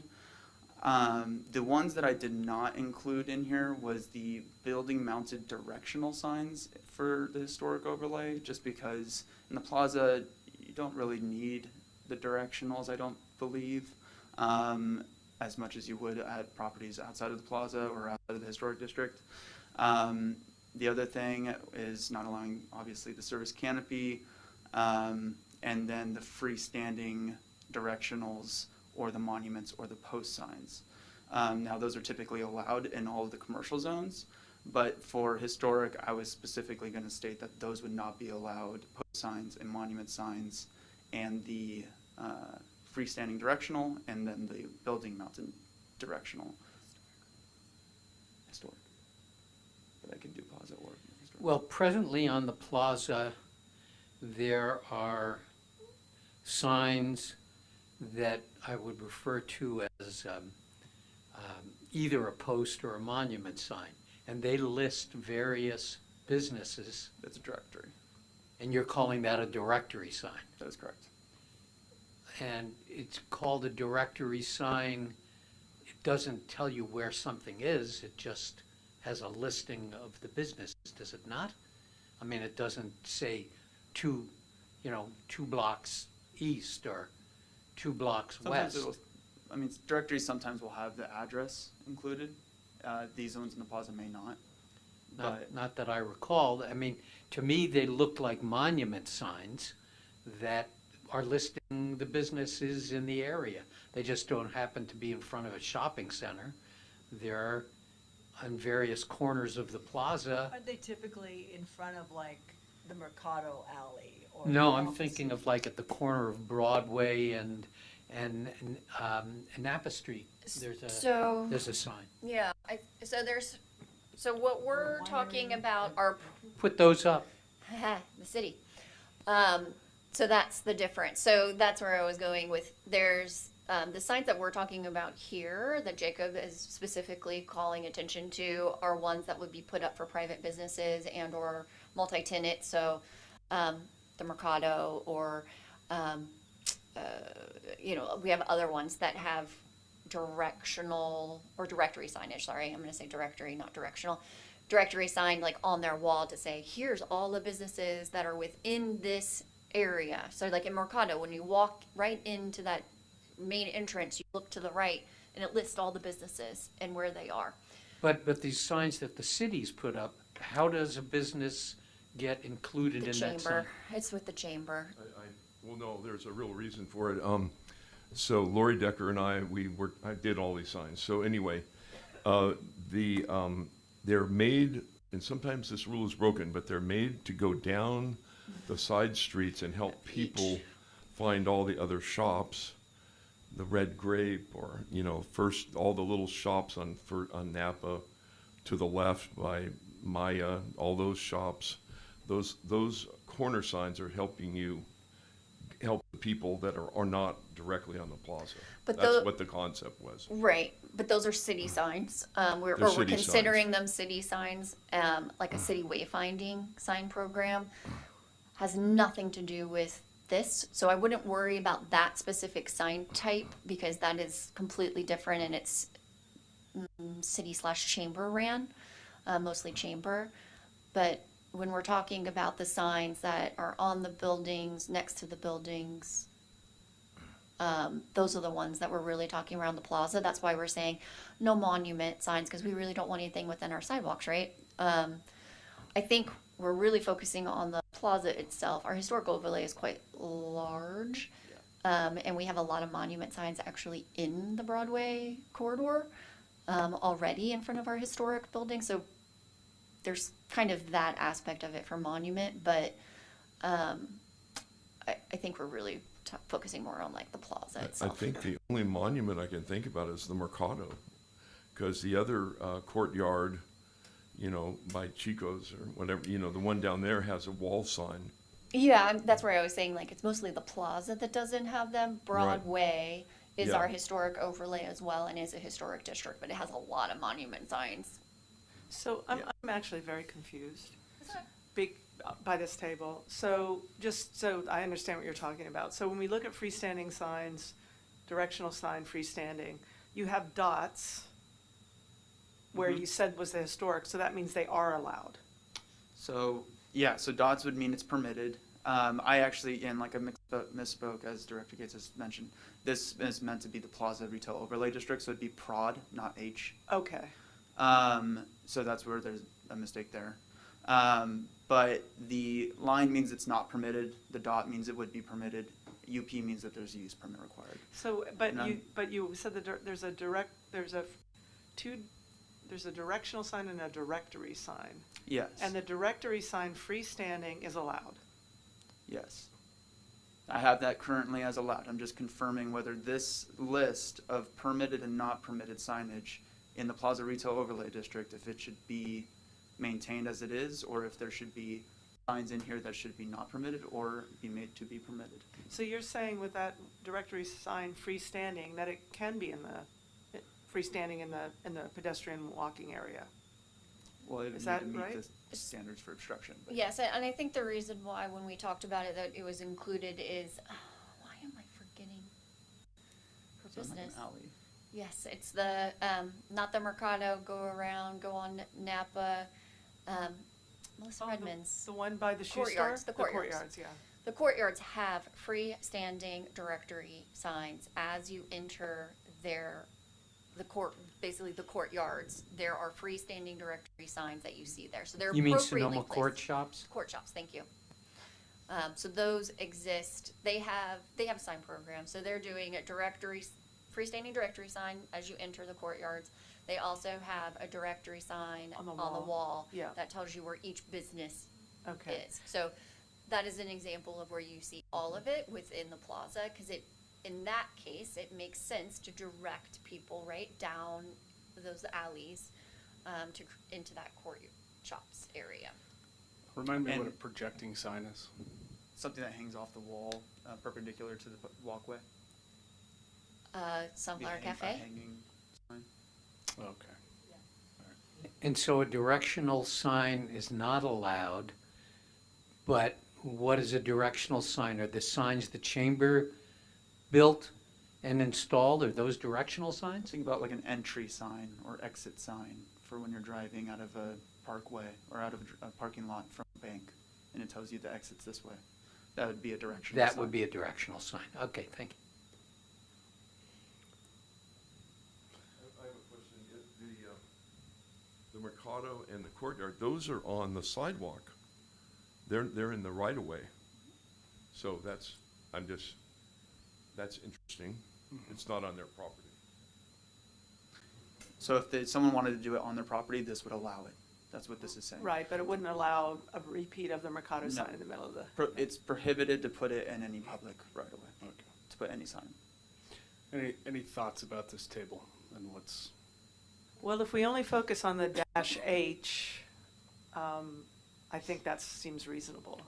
And we're talking about on the property That is of the correct. business owner, not correct. city or chamber manifested signs. Right. I would tend to agree with that. Okay. So as part of that question, or as part of this discussion, when it comes to what I talked about earlier, walking the plaza and just trying to determine what kind of sizing do we typically see there, and if there should be more restriction on sizing just to, make it more visibly pleasing, is that something we want to consider? It's something we talked about at the last hearing, and I just wanted to reconfirm whether there should be specified standards for each of these general standards for each of these sign types going through each of these tables in here. If there should be a historic district section for sizing for each of these that's different than what this currently states as the standard. Mr. Barnett? Well, I think the plaza is a special case. And it needs to be treated as a special case. And what I mean by that is I think that each application needs to be considered on its own. I don't think it's possible, nor would it be advantageous to the city, to impose a formulaic set of standards for the historic district of the plaza. I think the buildings, the architecture, the history is such that each situation, each potential condition needs to be evaluated on its own. And I think the plaza is of such importance that that applications for signage, new signage for new businesses, obviously existing businesses have what they have, should come before the Planning Commission for approval. If we play that out, then I'm just wondering if the conversation would go something like this. Somebody comes in front of this body and they want to put up a projecting sign. And then we probably ask, what's the ordinance for projecting signs? Right? So we have we have these somewhere. And all these measurements somewhere else. I think the question I would see is, what I would ask is, do we feel comfortable with what's already established? Because we have to start somewhere. And I know that's more work, but I think we have to, if we feel that what's already been established for these signs is also appropriate for the plaza, it's a starting point. So that was my question, is this is what's been established, these regulations here, these general standards on these signs have been what's been established and considered since the last hearings, as well as in discussion with Bob Sanders and what the general, what the industry standard is. And I've made modifications to those based on his comments as well with a lot of these general standards for these. So the question that's brought up for the Plaza Retail Overlay District is whether these standards are adequate. And it sounds like, at least with Commissioner Barnett, we're considering whether a use permit should be required for signs specifically in the prod. Commissioner Barnett? Well, I think I could make the case that signs in the plaza should be reviewed in general. On the other hand, we do have some standards, and I think a variation on that, going along with Commissioner DAMBACH, is that a variance from the existing standard would have to come before the planning commission. So if the standard for a projecting sign is 9 square feet per side, if someone wants to do a 10 square foot per side, they would have to they'd actually have to come before the commission to do it. That's a requirement. So, I've done a lot of great signs around the square, then people change and come and go, and there's a 6-foot hanging sign that you can have and a 10-foot wall sign. But the cost and the timing, and I think it's an added burden to new tenants and people to have to come before this board, and I know they're raising the fees and all that, but if staff has a criteria that's higher than the normal guy, and they, lots of planners, lots of cities have planners that say you have to go through the historical sign planner just with a checkoff list and review it, that's okay. I set my standards high for these signs, but maybe some people don't. But I just think the bureaucracy, the cost, and the timing's pretty rough if you send them in here, so. I agree with what I'm hearing. Any deviation from this, obviously, already requires discretionary review. I'm very comfortable with proceeding on these standards. May I ask one question? Mhm. So, one thing I didn't, if we could go back to your table, I think we would all agree that we probably don't want those LED, we do have those LED signs on the plaza. So is that a different standard that is that something we want to continue? That's a slightly different. I thought they were expressly disallowed. Yeah, I'm asking, because there are some real estate places that have. Are you talking in regard to these multicolor LED and electronic Yeah, message I want to signs? make sure those are not. So that's been specified here, saying that they're not allowed within the Plaza Retail Okay, Overlay District. but we do have those TV monitors that are in the plaza. It's like real estate signs that have, those are allowed? I guess those would be considered multicolor LED signs. That's though. why I'm bringing it up. Yeah, But because they're, most of the time they are multicolor LEDs. but they're still there. Well, right now, I believe, yeah. Okay, that's the thing, when I think about the ethos of our plaza is something that I think would be more impactful, since we have standards for the sizes and the types of signs. So I think that is where we need to know from you all, if that's something that you do want to allow for real estate purposes, to allow that type, because we aren't regulating it when it's less than a square foot, right? Isn't it? Currently, I think it's like 1 square foot. So some of them are larger, but some of them are just mini little screens, right? And they're lit with the property. I think we're talking about two different things. You're talking about like a monitor. Yeah, I'm talking about Yeah. you are too. I am She's too. I'm talking about the monitor, but some places have them where they're small monitors. It's still electronic sign lighting. that it's lit, because you can see them at night. You can see, as you walk by, you can see what's for sale. So I think that's the question is, what do we consider a sign? And is that considered a sign to the planning commission that we need to regulate and count towards the total aggregate? Because they're filling the windows in a lot of these locations. So that's the question. Well, I think there are two questions, right? One is, does that considered a sign, which it should be. But then there's the question of allowing these motion, these motion-making things, which I think is a separate question. So I think to your question, you're saying if we include those as the aggregate, then that goes into the aggregate standard, and I think that sounds reasonable. But then there's the question of, even if they had that, do we want something that has a lot of motion, like an LED would have? I think based on this, we said no motion in the plaza.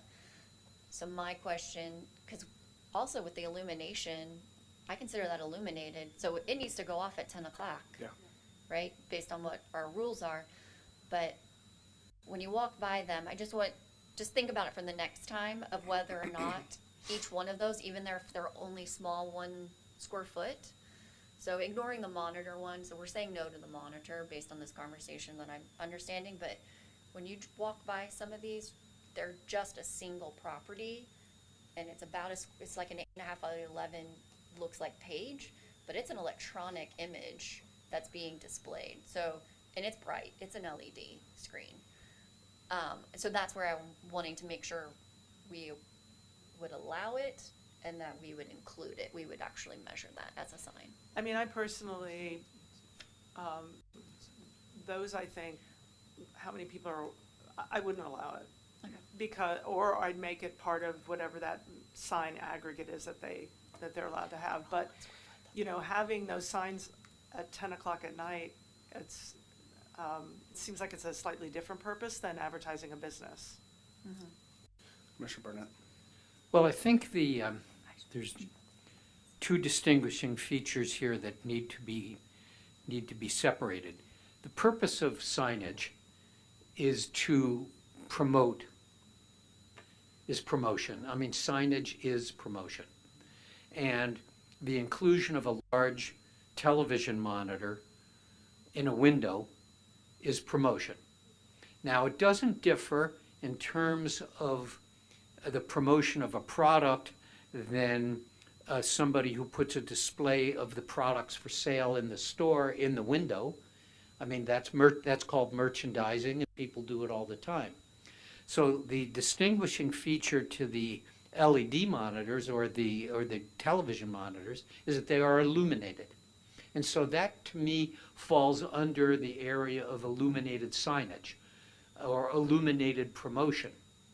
And if we want to prohibit or regulate illuminated promotion, which includes both signage and promotion of product, internally illuminated promotion, as opposed to a light in a window showing kitchen mitts, then I think that's a distinction that we can make going forward. Obviously, you know, there's nothing we can do about the existing conditions unless a new tenant moves in there and wants to do something akin to it. Further down the street is another real estate office which has its windows covered with printed paper photographs of the properties. And so what's the difference between their promotion in their windows and the promotion of the television in the windows? Well, the difference is the internal illumination and its effect on the street and on the passerby. So I think if we use internal illumination as a criteria for what promotion is allowed, that will allow us to regulate it better than trying to define it in terms of a form of signage, because it's just simply a promotional methodology. If I may, I guess I'm having a hard time trying to understand what the TV signage would, how that is distinguished different than what an electronic message sign or a multicolor LED sign is. We have this for internal illumination, so I'm trying to think, where would I add something that's trying to distinguish something different than what these 2 things are already covering? Well, the current real estate, and we're talking about W real estate, which is the one that has all the television screens in their windows. Multicolor LED signs. Yeah, they're not they're TV monitors. I mean, I would flat screen distinguish- TVs with images of a property on them. So, okay. So And it's the entire window frontage of the building. And I don't know how many of them there are, but there's probably 10 or 12 at least. And so they're just pictures of properties for sale, which, if they were paper and not rear illuminated through the electronics of the screen, you know, one could argue this is just a display of what the merchandise is that they have for sale, just like any other retail business. The difference is the illumination. Now, this thing that I think distinguishes it from the message board or the message screen is something that has a changing message on it that either moves and contains a statement of some sort that travels across. I think it's called a crawling message that crawls across the screen, or messages that change, and, you know, like the old Burma shave billboards, and you end up with a different phrase every couple of minutes. I think that's what we don't want. I think, Jacob, are you saying that you feel that it's already covered in item 3A? I can distinguish it more, and I can distinguish TVs or other display images as part of the multicolor LED and electronic message signs, so I can do it that way. Okay, so basically add a little bit more language to item 3. Item 3, yeah.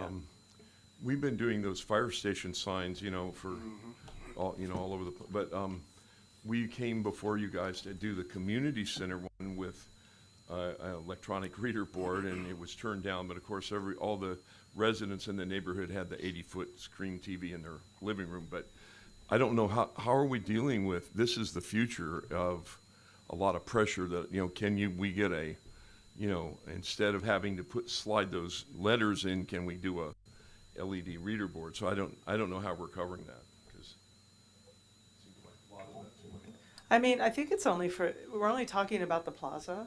okay. That's what we were focusing on. So, and it might be a slightly more burden, but in the real estate office, they could still have the LED TV. It just wouldn't be facing in the window, right? So it could conjure them into the office. Jacob, do you feel like you have direction on that? Yeah.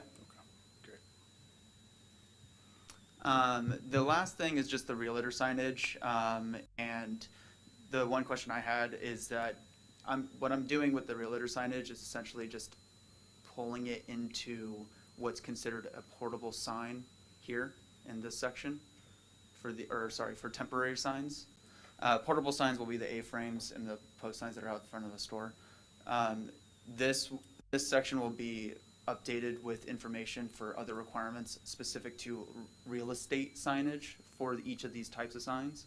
And I'm just trying to think about, in terms of time limits, what that should be, and if there should be a total number of signs allowed for real estate signage that's placed out for a specific sale of a house or something, and if they should be allowed on public property.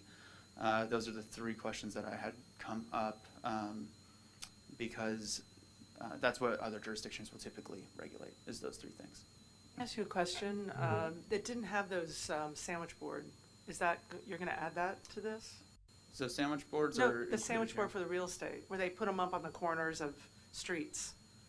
Those Yeah, are, so I can add it here as well as another real estate sign, or what I can do is I can just add it here as part of the portables for other requirements as real estate portables. okay. So just to make it that much, it would just simplify it in terms of what's allowed and not allowed. Mr. Barnett. Well, in answer to questions, I don't think there should be a time limit on how long a in-the-ground real estate sign can be posted, in that it's indeterminate how long it takes to sell a property. And to constrain the amount of time that a sign is put up would be essentially to constrain the opportunity for the property to get sold. So let me clarify, time limit as in amount of time that may pass after something's been sold. Oh, okay, well, yes, I think, I personally, I haven't seen this as a problem. I think when properties sell, the signs come down pretty fast. Some of these yard signs. Yeah, I mean, they say sold for a while and then it's gone, so, 14 days, 30 days, whatever it is. In terms of number, you asked the question of how many signs you could have as a total. Honestly, I've never seen more than one real estate for sale sign up on a property, but I would ask Teresa, other than the sandwich boards at the corners, and the in-the-ground sign on a post. So our MLS, we're beholden to the rules of the MLS, the multiple listing service. So typically, and the signs that are put in the ground for, you know, for sale with your brokerage on there, you know, we're charged for that. So, an agent, once he gets the job done, they don't want to continue paying for that sign to be in the ground. So typically they go away very, you know, you might throw your sold thing or in escrow or whatever up there for a short amount of time, but they do go away quickly. That has, you know, somebody selling their house, you know, for sale by owner, I have no idea. But, so we are, and we also cannot have, we have directional signs as well. So if you're on a street that, you know, is a little alleyway or something, we're allowed to put up just the street numbers. So our signs, so I have a contract with a sign company. I call them up and I say, I need blah, blah, blah, blah, blah, and they have my panels and they have my, all of that stuff, and they go and I, you know, put an order in to go have them put it up on the property. We are not allowed to put up the street name. So like, for instance, like Nathan's Creek, that little lane there, if I've got a house for sale there, it has to be where I could just put up the street number, like 455. And I'm allowed to put that directional sign, and I'm just speaking to the MLS rules, not our city rules. But they, you know, to restrict the amount of time that a sign can be up is restrictive, because the market speaks. I have no idea how long it's gonna take me to sell the property. As far as A-frames go, this is the direction that we've been given. They are prohibited on the plaza. And they're now made out of materials that are pretty hard to destroy. And they come in all different sizes. But we are not allowed to put them on the corners from a health, safety, hazard standard. And the city will go around and they'll take your signs, and then they take them to the city yard. And when you want your sign, you know, where'd my signs go? You gotta go to the yard and you know, collect them. I've been told that, you know, if it happens numerous times, you're gonna be fined at some point, but I've never experienced that or heard that happening. We're also not to put them in on the sidewalk where there's the handicap, you know, the yellow, bright yellow, the handicap access is there. We're not allowed to put them there. And those signs will be taken away if they are found in that. And they're to be, I mean, I don't know why you know, those are restricted. They're nothing formally restrictive, but they're up for the time that you are having an open house. 1 to 3, 1 to 4, and you collect your signs and you go on your way. Some people throw up the balloons, and some people put up the, you know, but they're very, very effective. We have to have those signs in order to do our business. So I'm gathering that 14 days after a property's been sold is good for the limitation on time. There's no limitation on time that can be up in general until it's sold anyways, as of right now with this ordinance, and then with previous ordinance as well. So in, you know, obstructing the public right away is not going to be allowed in general.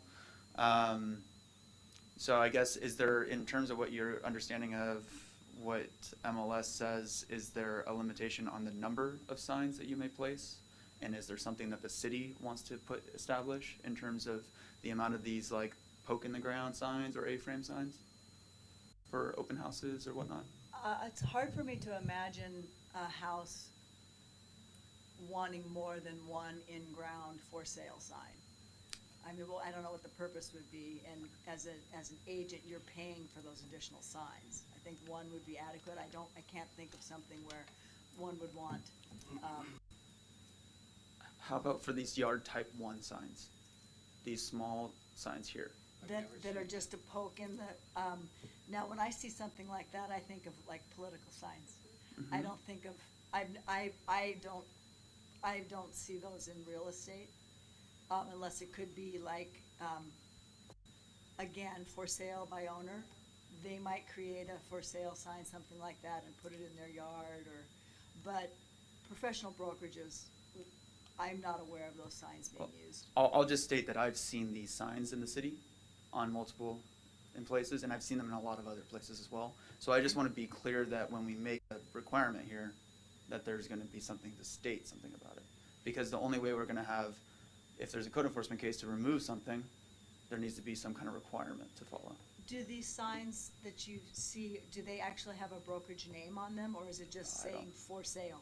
Yeah, I've just seen open house signs, and I've seen Just for an sale open signs. house, and they're typically red and white. Something, Yeah, some I've seen of that those too. sort. And that could be a smaller, or an independent, but, a typical brokerage is not gonna use those, which would be, I mean, they're not substantial enough for the length of time that you need to be, selling a home, nor would you use anything like that for, I suppose you could put it, you could use that in the front of the house for an open house. But, you know, it's all about your brand, it's all about your, you know, you're trying to, you're promoting something in Okay. addition to selling the house. Great. Well, I don't have any other questions in regard to the sign ordinance as it stands now. If there are any questions from commissioners that that you would like to follow up on?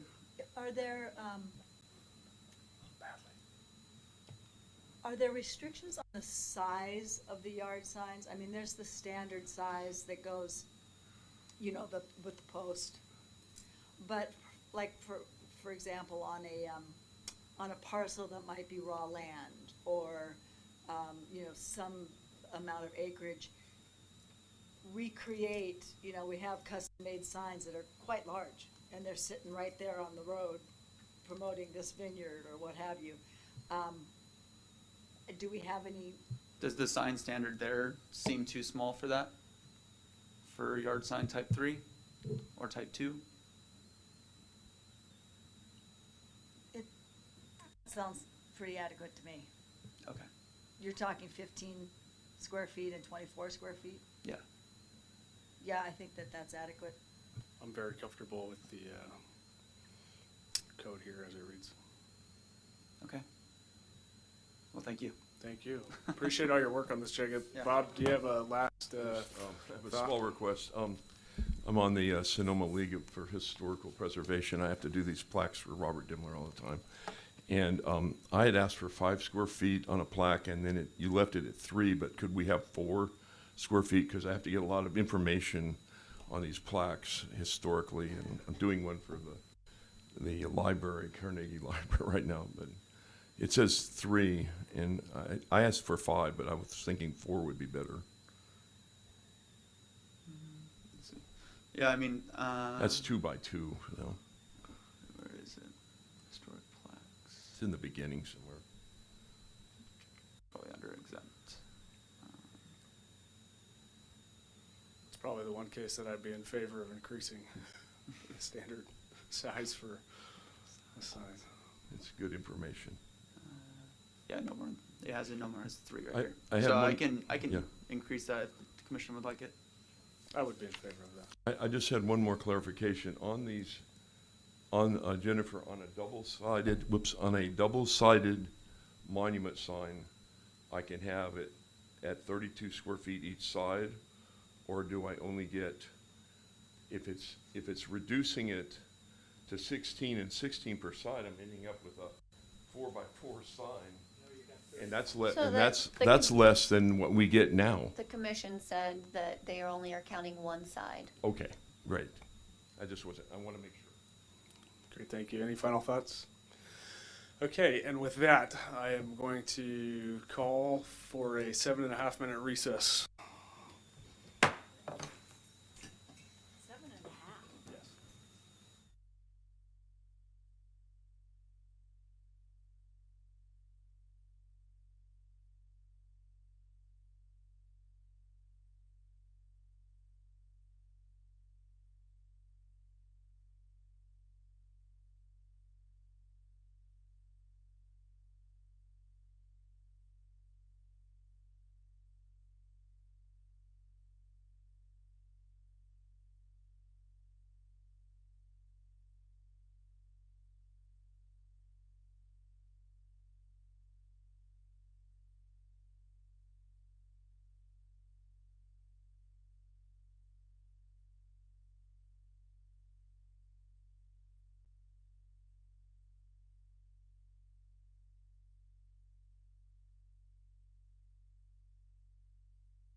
With that, we will go back on the record, the Planning Commission hearing.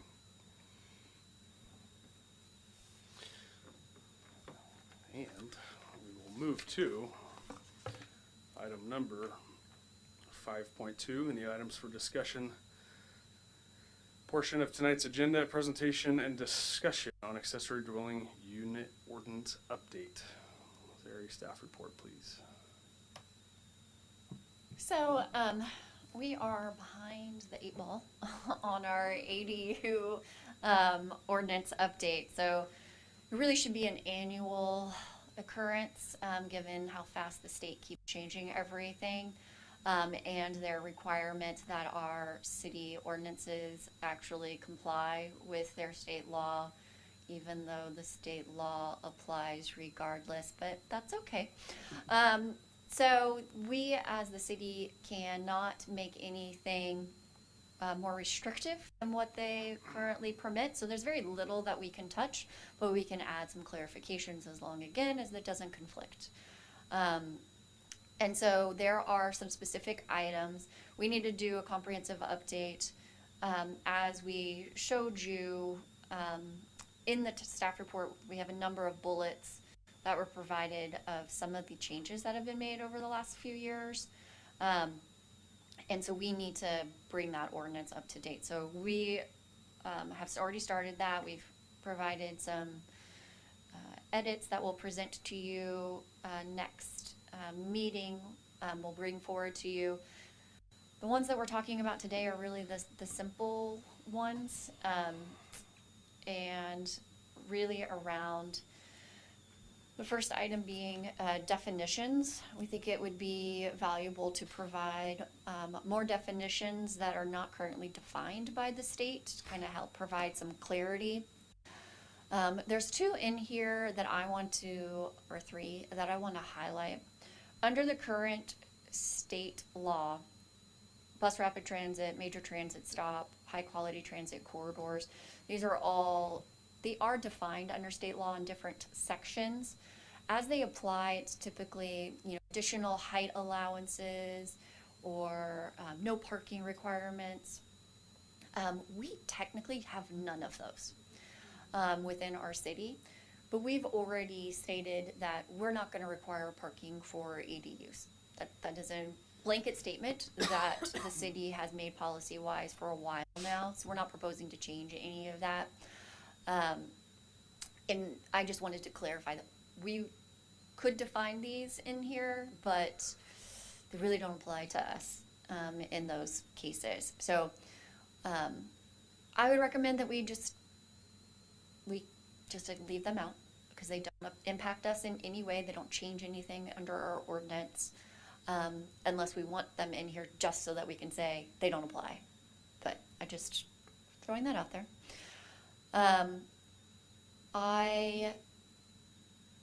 I do think it's helpful to have some definitions that only pertained to this chapter as well, that kind of just help people understand what is an ADU versus like an accessory structure. We have a definition of like a pool house and a guest house and things like that. So just what is an ADU? What is a junior ADU? Does anybody have any questions or thoughts about any words that have come up in your past dealing with these that you're like, we need a definition for?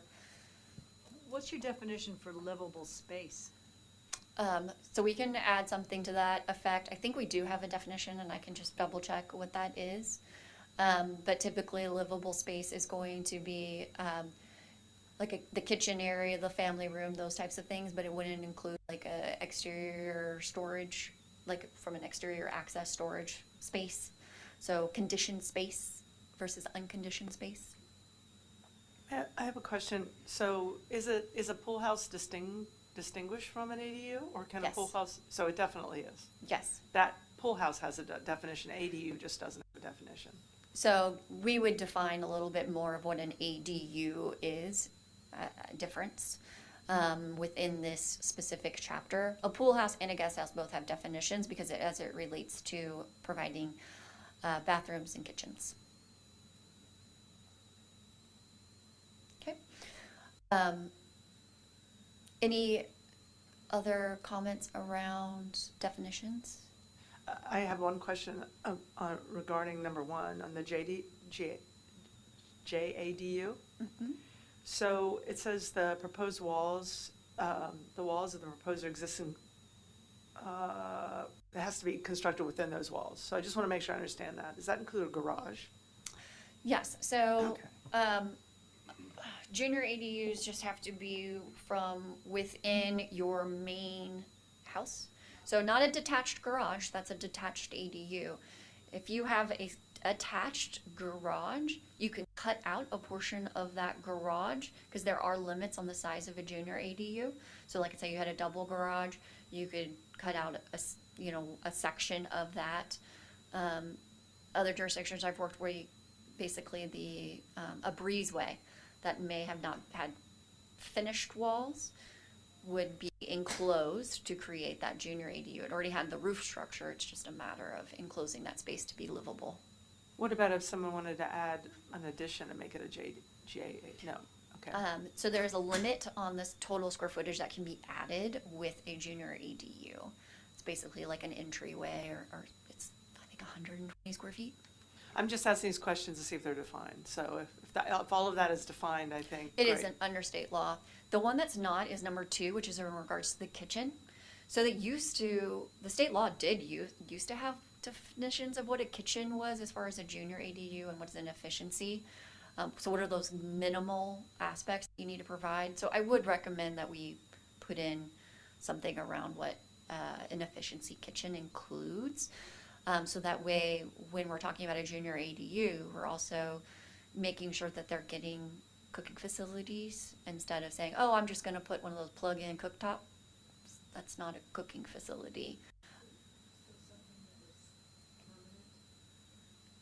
When you say a cooking facility, something that's like a permanent, it's not just a microwave on the counter. Correct. It's actually a range or a, Mm-hmm. and now don't we also have to have,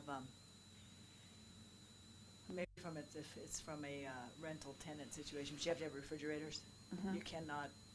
You have to have a working stove and a refrigerator. Yes. Yeah. Doesn't require an oven typically with an efficiency. It's usually a cooktop, refrigerator, and then the sink, and then preparation counter. So we would give that a little bit more definition about what the expectation would be.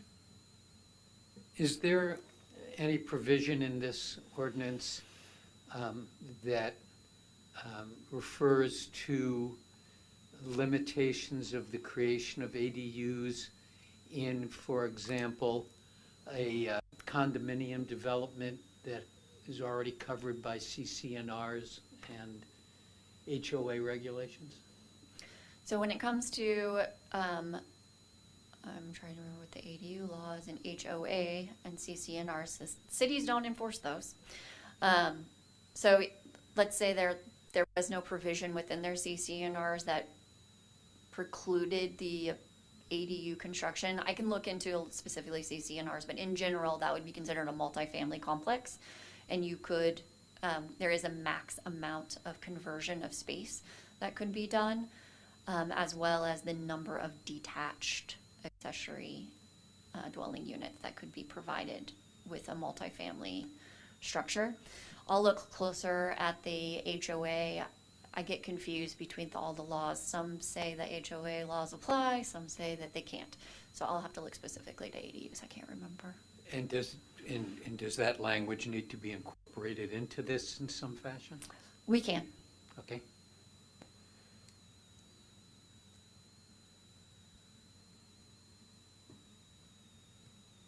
Okay. Any other questions around junior ADUs? Okay.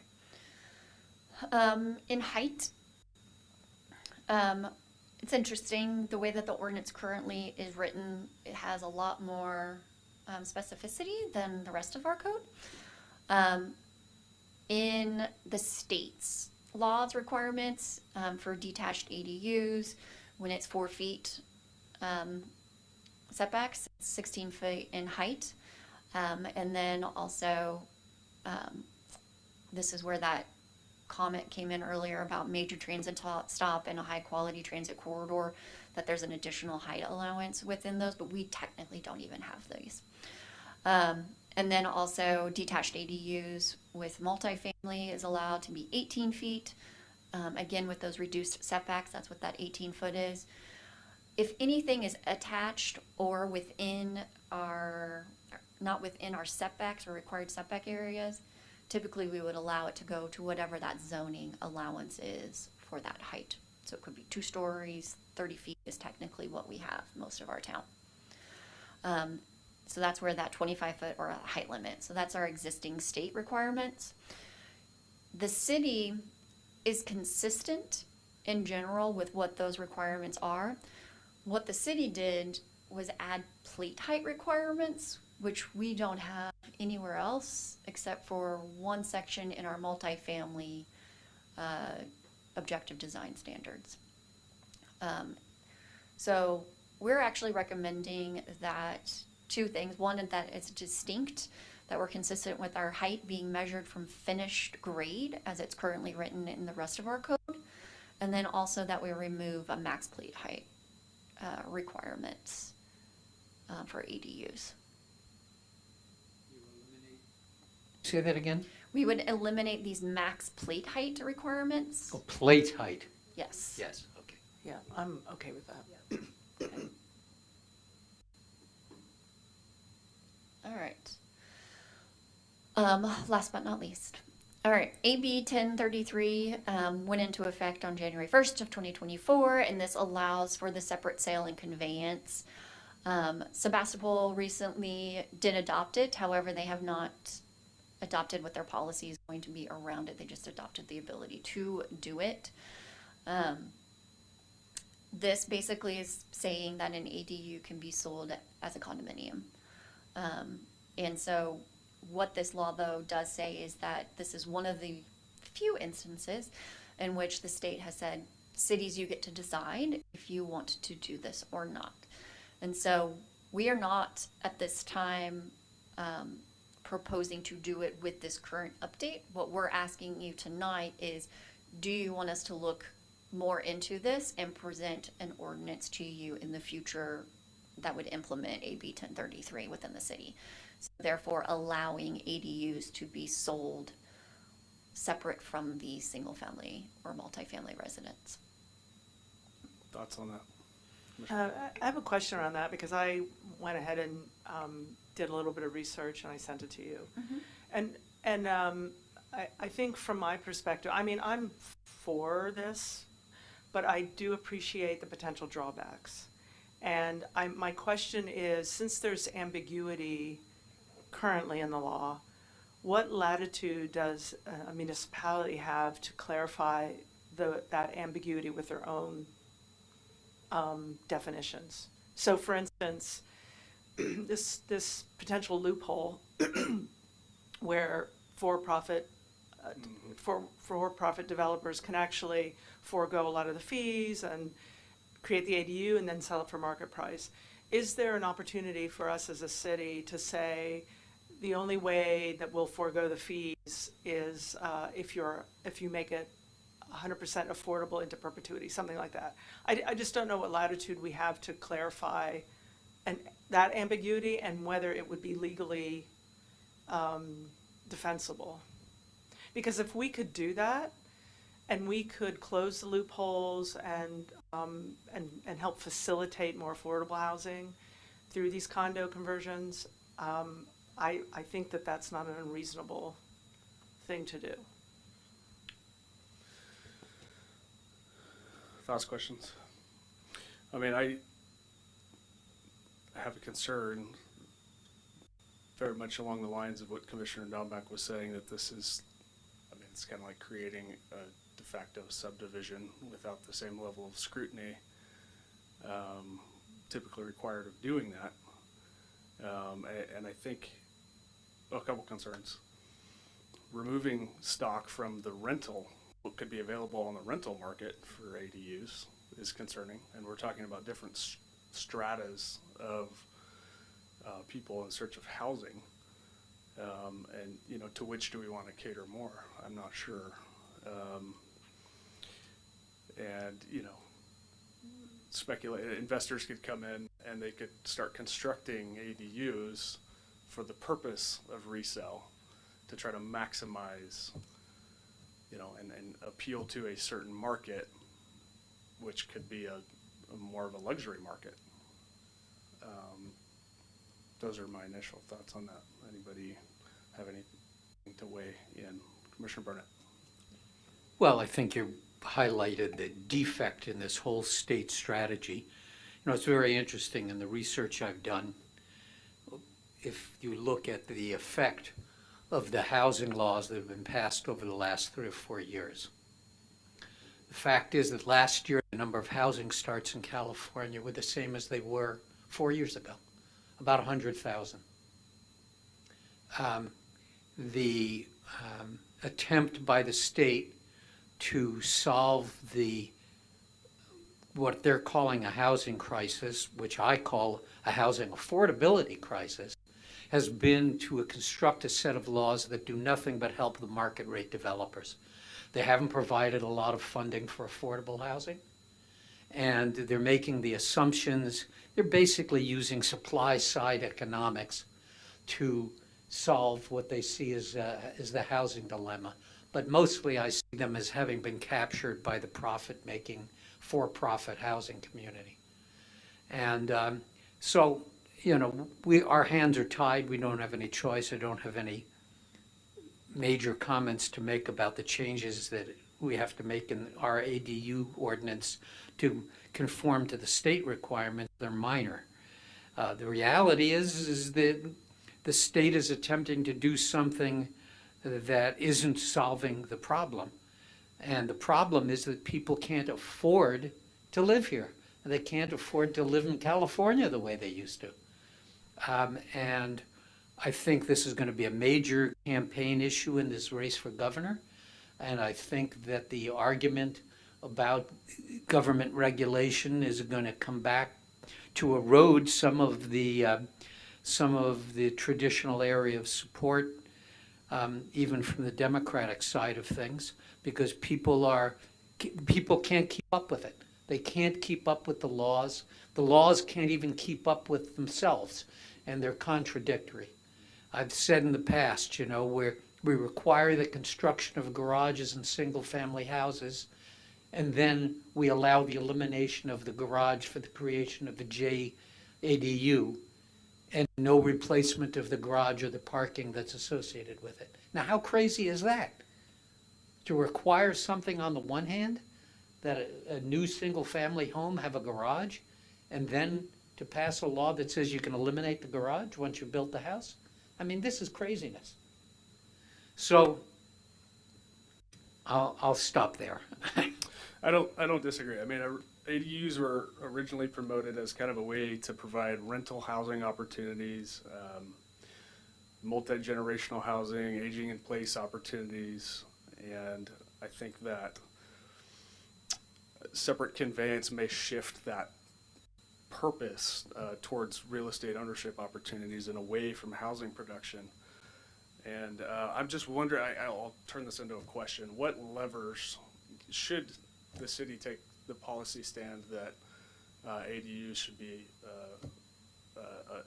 able to be conveyed separately? What levers does the city have to make sure that they don't turn into investment products and instead remain viable housing opportunities? That's something that we could look into more. I think that's why we wanted to pose the question tonight, is to see how much time you want staff to spend on this, and what specifically we are going to be looking into.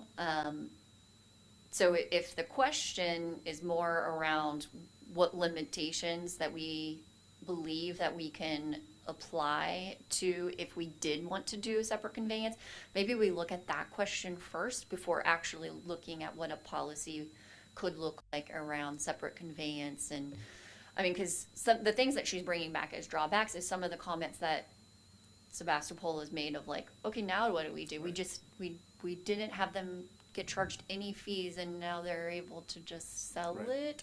Or can I charge them fees now that they want to sell it? You know, those are the questions that we're talking through, and maybe there's other cities, and I know there's other cities that do this in general, and there's larger cities that have already implemented this law. So we can kind of look to them to see, okay, what limitations have they put on? So maybe that's what we do. Maybe we look first at, can we do limitations? What do those look like? To make sure that we are maintaining affordability, because that sounds to be the theme. And then incentivize that aspect. And we'll bring that to you to let you know, and then based on that conversation, then we could say, all right, do you guys want to proceed with developing the actual ordinance that would allow it? Any follow-up questions to that? And then I do want to open it up to public comment as well. Any follow-up questions to that particular? At this point, I'd open up public comment. Another person praying for patience. So again, representing Sonoma Valley Collaborative, Caitlin Cornwall.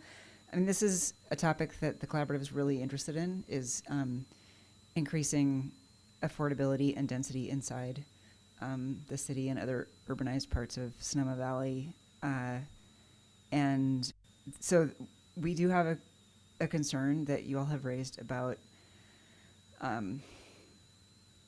well, I want to make a comment about the whole thing, the ADUs and the 1033. So just starting with the ADU issue, yes, please, full steam ahead on ADUs, including larger ones. We hear a lot of housing stories in the valley of families who would like to have a life here, and if they can find anything to rent and buy, it's often small that they can afford. And so, but I think the minute that the city talks about allowing larger ADUs, there will immediately be reaction like that could transform neighborhoods in ways that people don't want. So I think in this whole conversation, I guess we would urge you to set this policy in such a way that the maximum size of ADUs can be larger, like larger than 1,200 square feet, for example, but also convey that there's still a ton of restrictions left on what can be built. It's not like we're going fence line to fence line, and it's not going to go crazy. There's still all kinds of design limitations on new construction in the city.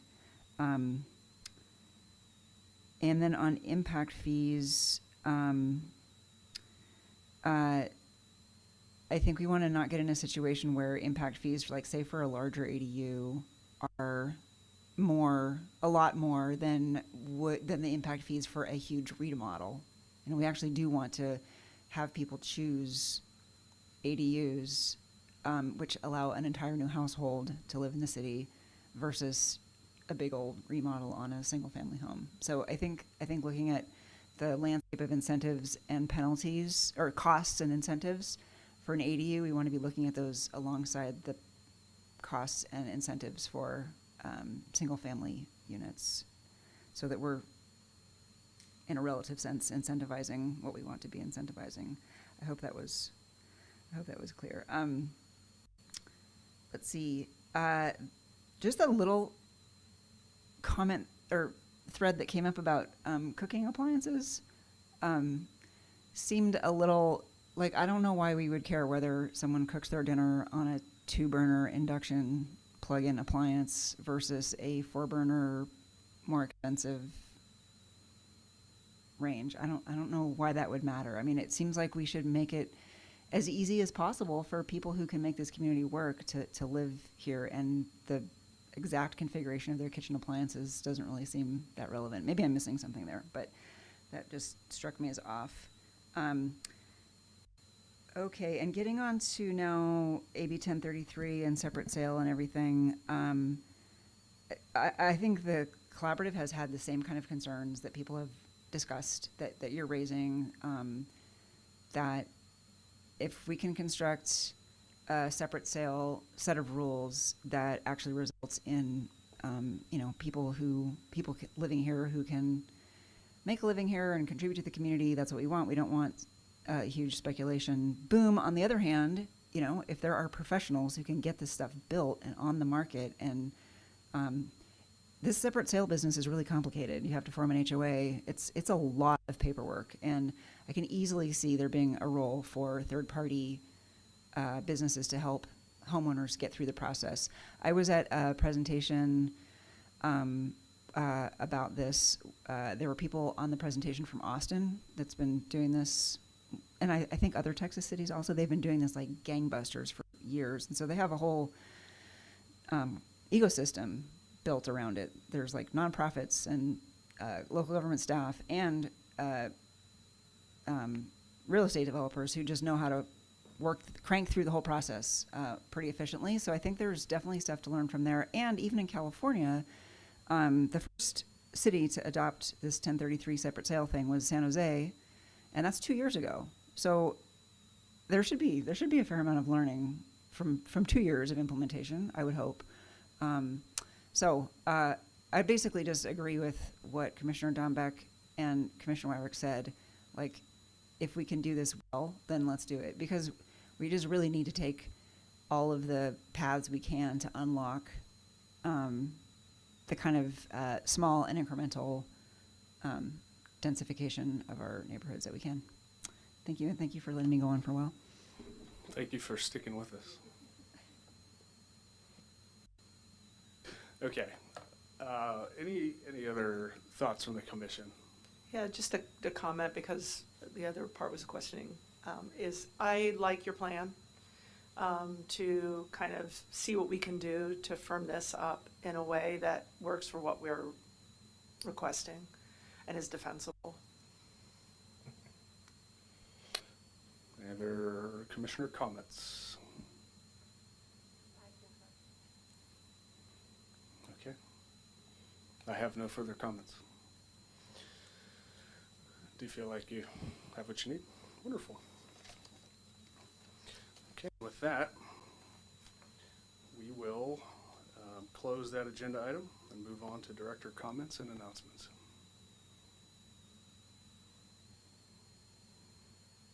So tomorrow night is budget night at City Council, so we'll hear more about that. I, just so that you all know, I did not budget for a big project. This is my year of finishing projects, that's what I'm calling it, finishing projects. So we've got a number of projects that we're working on, big projects with consultants, so we're trying to get these all done before we start another big project. With that being said, we're still moving forward with things that you may be following, mobile home ordinance, looking at that again in August. So we'll be bringing forward the signs and ADUs to you at the next hearing. In July, we'll be bringing both of those. And then for your consideration, for recommendation to City Council. And then you'll start seeing a couple of more ordinances pretty quickly here.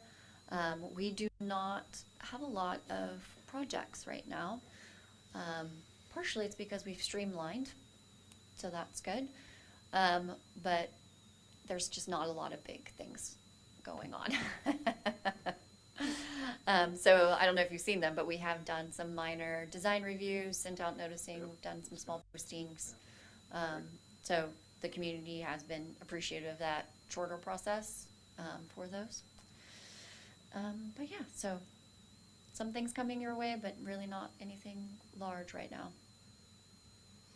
Excellent. Thank you so much. I have a question. That housing nexus study, what is that? Is that? So that'll be probably at the end of the summer. Okay, thank you. Great. Commissioner reports and comments.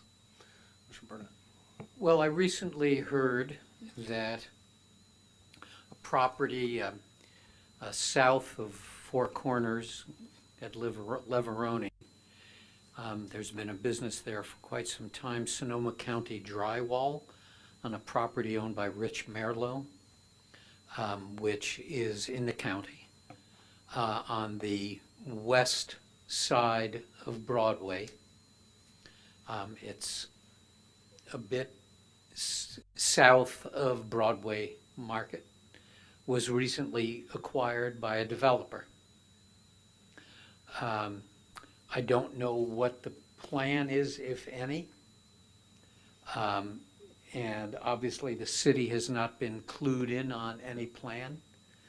This is, I believe, a property we had previously identified as potential for annexation. The county, I think, has it zoned for housing. And I think that it would be prudent at this point, if you have the time, to do a little investigation with the county to find out, who the new owner is, see what we can find out about what, if any, plans they have. It's a big property. I think it's like 4 acres. It's considerable size. And it was previously a commercial business? Yes, it was occupied by Sonoma County Drywall. They had a small building there, and he operated his drywall business out of that location. I think in general, and I don't know, how communicative the county is with the city of Sonoma about what's bubbling up. I mean, for the county, which has a $2.5 billion budget, Sonoma's really just a pipsqueak in comparison. And I don't know if they think about us. I doubt they wake up every day and go, oh, gee, I've got to check in with Sonoma and make sure that they're in the loop on stuff. So it's unfortunate. I think it means, unfortunately, that we have to be the ones who are proactive and go after the information with them, because I doubt that much is coming down to us automatically. That's it. Thank you. Thank you very much. A question for Jennifer. It was based earlier on Caitlin's comment about the Montini, Montaldo, not Montini, yeah. And just curious, is the city council the better venue for that kind of question? Yes, so city council will be the one that would determine the amount of funds that would be allowed to be released through a NOFA process for any kind of development assistance. Great, thanks. Any other commissioner comments or reports? No. Okay, with that, I'll entertain a motion to adjourn. Motion to adjourn. So moved.